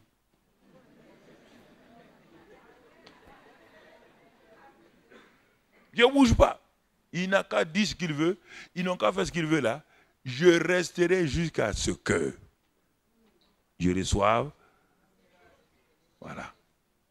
Je suis venu pour la guérison de ma fille. Parlez comme vous voulez. Continuez. Je ne bouge pas. Je suis là. Si vous voulez, allez-y dormir. Vous allez vous réveiller, me trouver là. Je ne bouge pas. C'est cette attitude qu'on appelle la foi. Ça, c'est la foi persévérante. La foi persévérante. Mais si tu veux une foi cocotte minute, ça n'existe pas. Une fois tu mets là-dedans, ça veut crrrr, non, ça c'est foi cocotte minute. Ça n'existe pas dans la Bible. Ça n'existe pas. Regardez, ça continue, le dialogue continue. Mais elle vint, on dit mais, malgré tout ça, elle vint se prosterner devant lui. Maintenant, elle dit, hé, mon type, moi je t'ai reconnu. Tu n'as qu'à faire ce que tu veux, il se prosterne. Ça veut dire qu'elle reconnaît maintenant qu'elle se prosterne devant qui? On se prosterne devant qui? Donc, elle est en train de faire une leçon à Jésus et à tous ses disciples. Elle vient se prosterner. C'est-à-dire qu'elle a une attitude d'humilité. Et elle va parler. Elle ne s'apitoie pas, elle ne pleure pas. Non. Un homme de foi, une femme de foi ne pleure pas. Reste là. Et qu'est-ce qu'il dit? Il dit, Seigneur, secours-moi. Elle n'a pas changé. Toujours, Seigneur. Le secours vient de qui? Mon secours vient de l'Éternel. Ça ne vient pas d'ailleurs. Ça veut dire qu'en dehors de toi, je n'ai pas d'autre. Tu es mon seul secours. Je n'irai nulle part. Tu peux faire ce que tu veux. Tu es mon seul secours et tu es mon seul Seigneur. Elle a reconnu. Elle a honoré. C'est ça la foi. C'est elle-même qui a déterminé sa foi. Elle n'a pas entendu une parole. Il y a deux femmes dans la Bible qui n'ont pas entendu Jésus parler. La femme à la perte de sang et celle-là. Elles n'ont jamais entendu Jésus prêcher. Elles ont simplement entendu parler de Jésus. Et ça suffit largement. Si cet homme est ce qu'on dit qu'il est, si réellement ce que les gens ont décrit que Jésus est, alors on va aller découvrir. Nous irons. La femme à la perte de sang s'est levée. Elle a quitté chez elle. Elle a décidé elle-même comment elle sera guérie. Elle a dit, quand j'arriverai, quand je vais toucher ses vêtements, je serai guérie. Elle a décidé comment la chose doit se faire. Si c'est Jésus-là, est la centrale spirituelle de puissance de Dieu, alors moi je toucherai cela et l'énergie, la puissance qui est en lui là, je vais déclencher ça et je vais recevoir chez moi la lumière. Voilà comment elle a fait.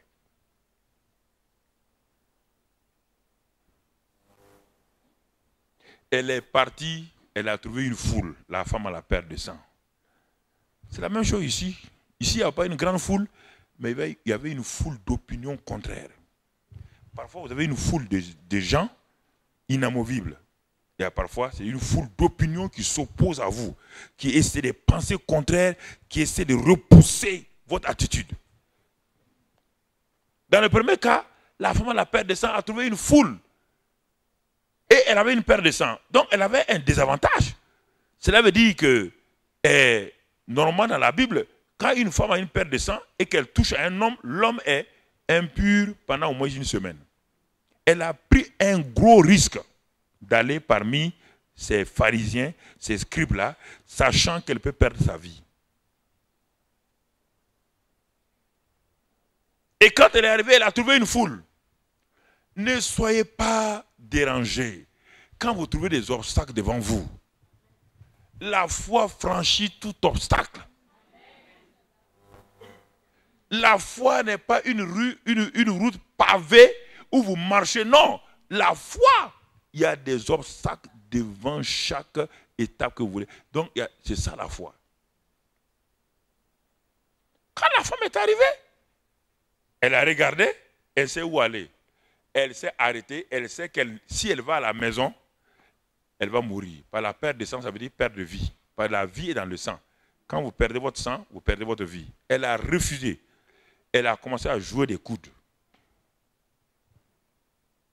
Jésus est au milieu là-bas. Elle a joué des coudes pour arriver. Écoutez-moi, ce que je vous dis, je suis en train de vous parler ce soir. Il y a tellement de choses qui sont en train d'enlever devant vous que vous avez vous-même mis dans votre tête il y a longtemps. Il y a ça, c'est pas, je n'ai pas fait ça. Je suis en train d'enlever tout ça pour que quand le temps va venir là, pour prier là, vous venez librement. Si vous avez des pensées encore, des pensées de doute comme cela, il n'y aura rien.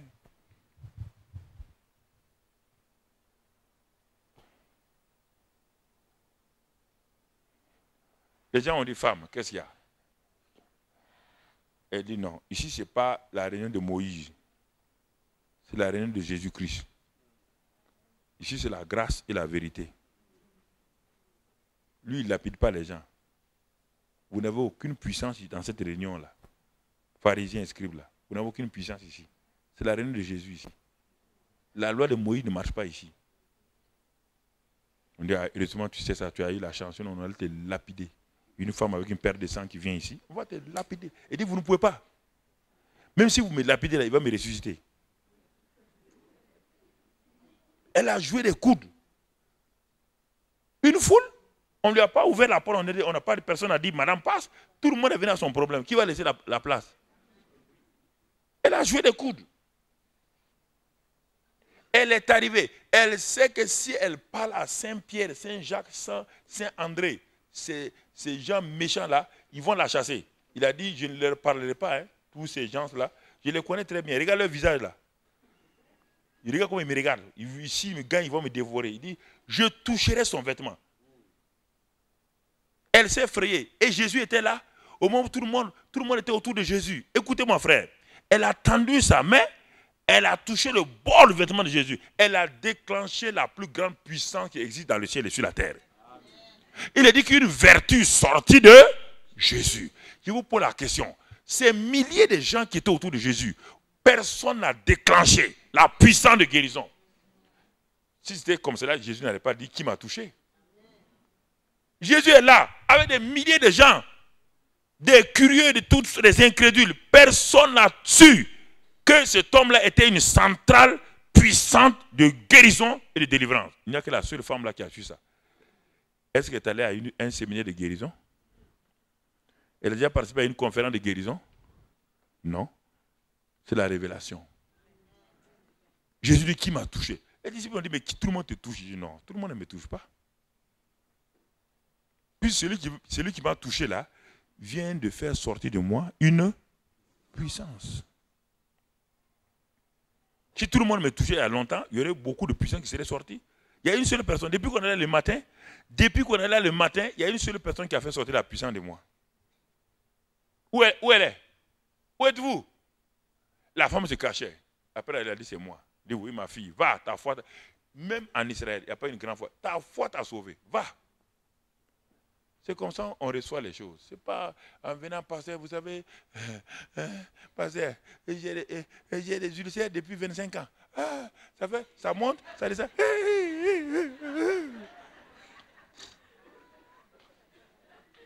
Tu veux que je fasse quoi? Je ne suis pas médecin. Tu veux que je fasse quoi? Tes ulcères qui montent, qui descendent là. Tu veux que je fasse quoi? Passez, ça tourne dans tout mon corps. Ça monte ici, parfois c'est ici, c'est là, là, là. Tu veux que je fasse quoi? Que je rentre dans ton corps? Quand tu viens ici, là, viens avec foi. Je viens pour recevoir ma guérison. Je vais recevoir ma guérison. Mais pasteur, attendez, je vais vous raconter. Tu vas me raconter quoi? Je ne suis pas médecin. Tu vas me raconter quoi? Je ne comprends pas ce que tu vas me dire. Je ne comprends pas. Tu vas me raconter quoi? Non, non, non, c'est pour te dire simplement, ça a commencé un jour, mes oreilles ont commencé à faire qui.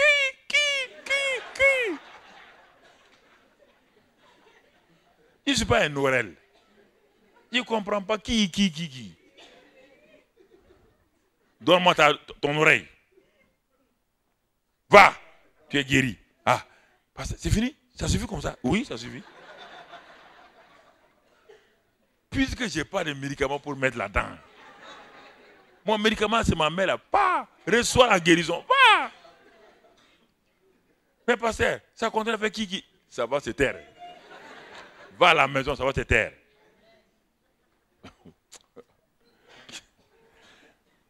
Les gens aiment compliquer les situations. Ben, la femme, et Jésus lui dit, il n'est pas bien de prendre le pain des enfants et de le jeter aux petits chiens. Ça, c'est le summum.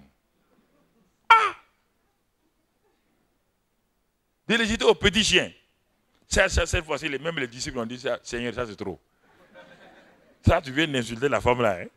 Si tu n'étais pas Jésus, vraiment, ce n'est pas normal. Ça là, tu dis que la femme des petits chiens, on ne dit pas ça à une femme, Jésus. On voit que tu n'es pas marié. Hein? On ne dit pas ça à une femme. On ne dit pas ça à une femme. Tu comprends? On ne dit pas ça. Nous, on est plus âgés que toi. On est mariés. On ne dit pas ça à une femme. Mais qu'est-ce que la femme dit? Elle dit oui, Seigneur. Mais les petits chiens mangent les miettes qui tombent de la table de leur maître. Alors tout le monde est à terre. C'est ça qu'on appelle la foi. Tu vois? Elle a franchi tous les obstacles. Il y avait 4 obstacles devant elle. On n'a pas le temps de développer. Je m'arrête là. 4 obstacles principaux dans le combat de la foi que tu dois franchir. Et les 4 obstacles principaux sont là. Sont devant toi. Je ne vais pas te les dire aujourd'hui, une autre fois. Sont là devant toi. Si tu ne franchis pas ces 4 obstacles-là, tu ne te verras pas le résultat devant toi. Quand elle a franchi ça, c'était le dernier examen. Quand elle a franchi à Jésus, regardez ce que Jésus dit. Jésus dit, femme, ta foi est grande. Qu'il te soit fait selon comme tu veux. Et à l'heure même, sa fille qui était loin fut guérie.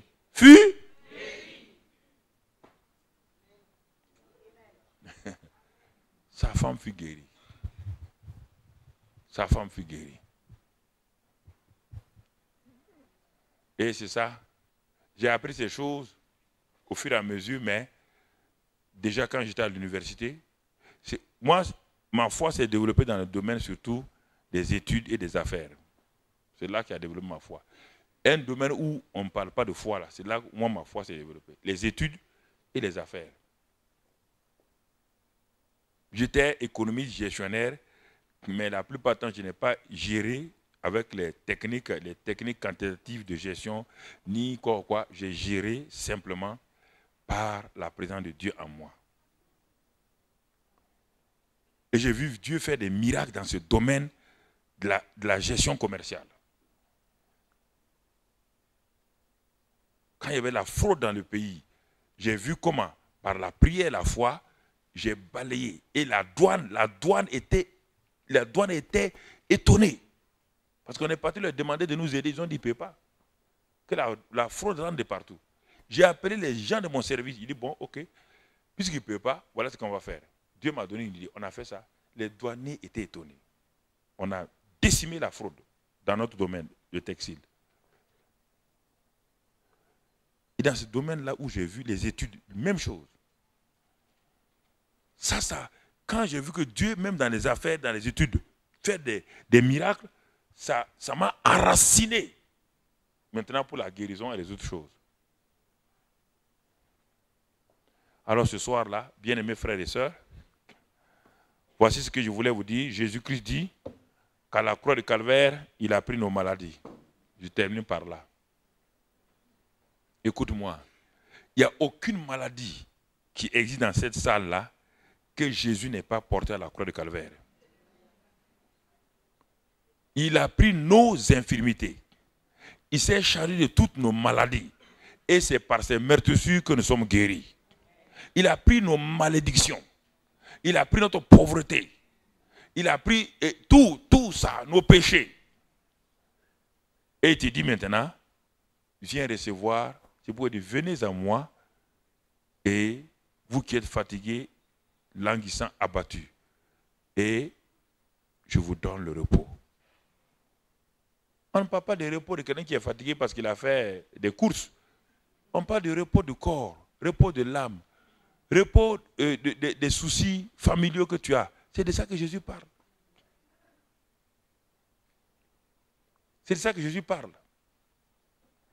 Alors ce soir, puisque Jésus a guéri nos maladies, a pris toutes nos maladies, et par ses meurtrissures nous sommes guéris, donc nous sommes déjà quoi? Nous sommes déjà?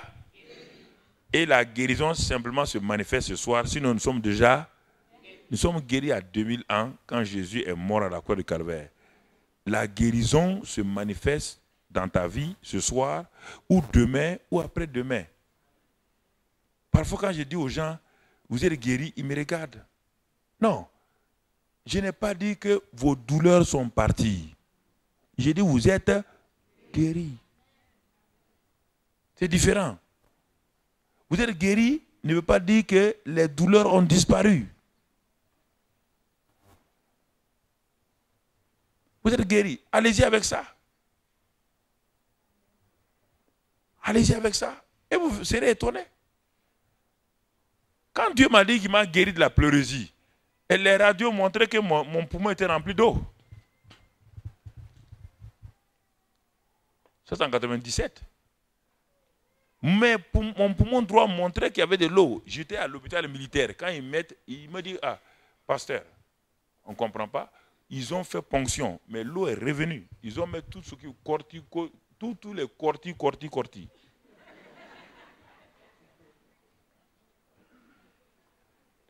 Alors j'ai dit à ma femme, merci beaucoup. Tu es du corps médical, tu m'as beaucoup aidé. J'ai dit à ma femme, il n'y a que 4 litres ici. J'ai dit dans la mer Rouge, il y avait combien de litres? Dans la mer Rouge, il y avait combien? C'est des milliards de mètres cubes, non? Dieu a fait quoi? Et les gens sont? C'est 4 litres là qui est grand pour Dieu. Moi, je m'en vais en Guinée. Il dit, ah bon? Tu vas en Guinée? Oui. Faire quoi? Il m'a prêché. Les médecins disent, pasteur, vous partez en Guinée? En ce temps, j'avais maigri. Hein? Si tu me voyais là, mes fesses étaient rentrées. Pourquoi? Ils ont dit, mais le pasteur est fou. Il va aller, mais regarde combien il est maigre. Et puis, tu vas avec qui? Seul. Ça veut dire que dans leur tête, et si tu meurs là-bas, comment on va faire? Ils n'ont pas dit ça, mais je voyais dans leurs yeux qu'ils voulaient dire ça. J'ai pris mon avion, je suis arrivé à Conakry. Les églises m'ont invité. Je prêche à Conakry. Dieu agit. Il me dit maintenant, il faut aller à Zérékoré, 1000 km. On prend l'avion, on va à Zérékoré. Les miracles se passent, les guérisons. Mais quand moi je vais me coucher, quand je prie pour les gens qui sont guéris, quand je vais me coucher, j'étouffe. Le diable dit, quelqu'un va mourir ici. J'ai dit, je ne mourrai pas. Je ne mourrai pas.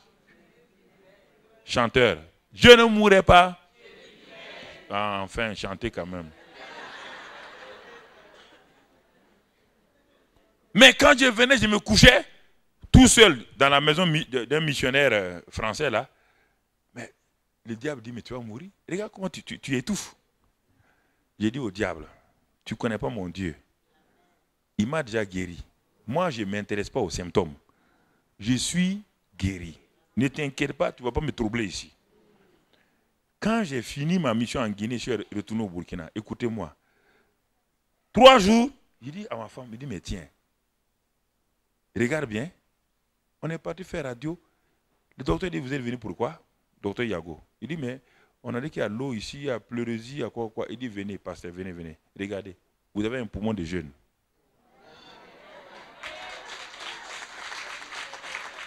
Alléluia. Alléluia. Dieu a chez lui des pieds détachés.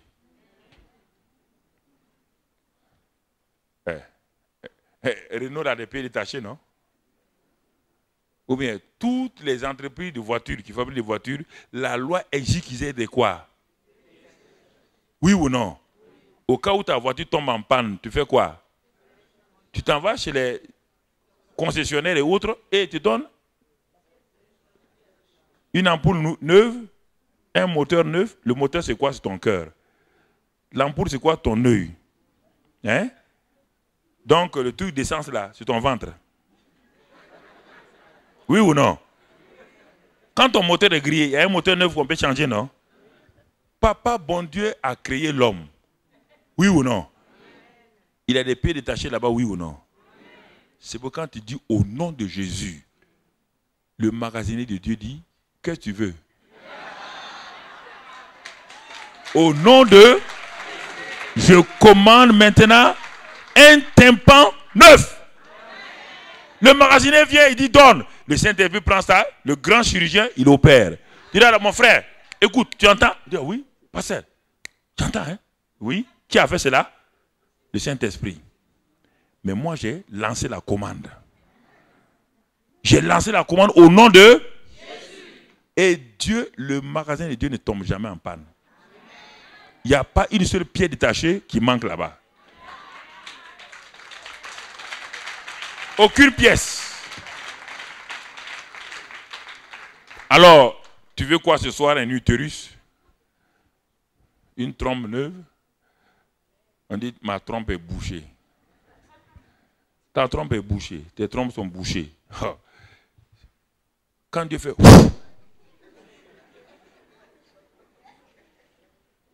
La trompe est quoi? Si ta trompe est un boucher, Dieu va te déboucher. Tu ne seras plus un boucher, tu seras un débouché maintenant.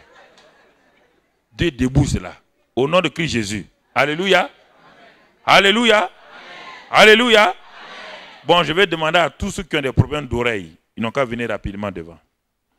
Soit, comme on appelle, des bruits dans les oreilles, ou une oreille qui n'entend pas bien.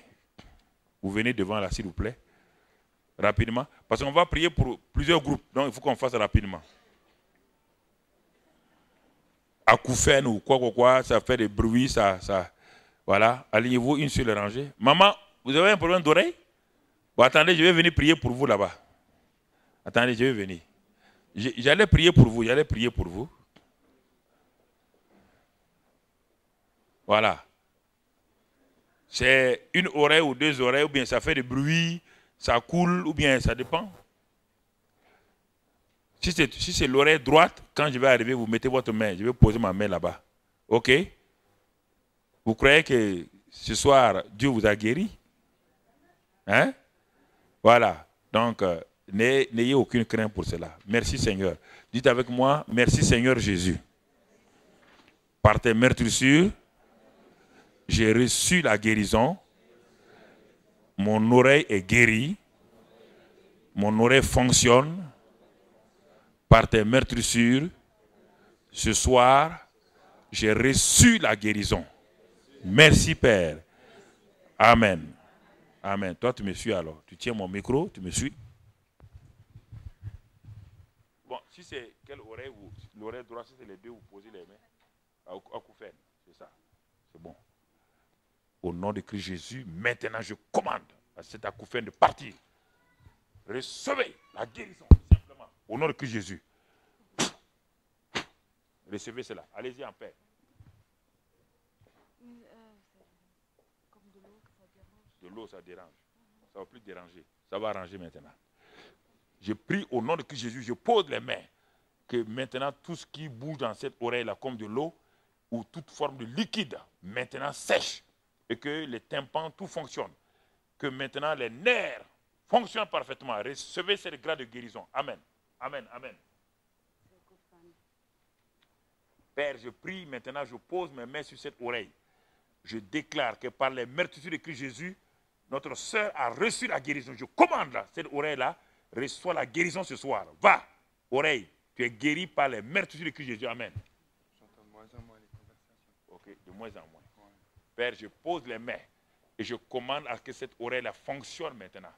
qu'elle entende, que les nerfs fonctionnent parfaitement et que ses oreilles entendent parfaitement. Je commande, je réprime tout esprit qui affecte ces oreilles-là. Au nom de Christ Jésus, recevez la guérison ce soir. Recevez cela au nom de Christ Jésus. Je commande à cette oreille-là, maintenant, que tout ce qui bouche, maintenant soit débouché. Recevez la grâce de guérison ce soir au nom de Christ Jésus. Recevez cela. Amen. Quand il y a du bruit, je ne comprends plus. Ah Et ça siffle un peu. Oui, ça siffle, c'est ça. Père, je te remercie pour ces sifflements et cette confusion qui vient lorsque le bruit s'élève. Maintenant, je commande à ce que cette oreille-là soit restaurée parfaitement. Par tes meurtrissures, Jésus, tu as donné la guérison à mon frère. Maintenant, cette oreille est restaurée. Au nom de Christ Jésus, amen. Père, je prends autorité sur cette oreille droite qui fait beaucoup de bruit, cette oreille gauche-là. Je commande maintenant que cette oreille-là soit guérie, que tous les bruits s'arrêtent maintenant. Recevez cette grâce de guérison. Amen.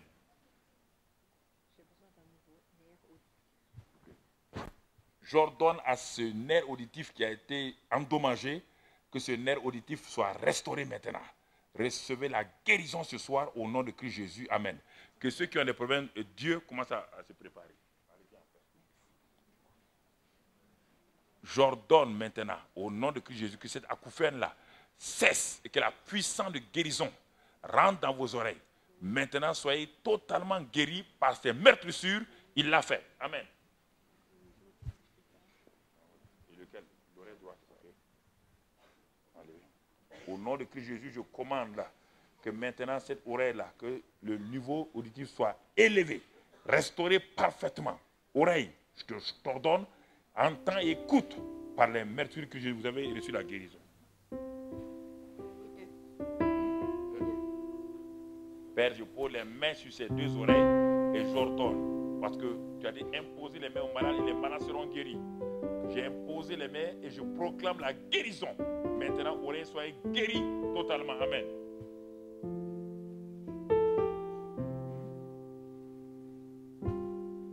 Dans le nom de Christ Jésus, j'impose les mains sur cette oreille et j'ordonne que cette oreille entende maintenant. Recevez la guérison ce soir. Dans le nom de Christ Jésus. Amen.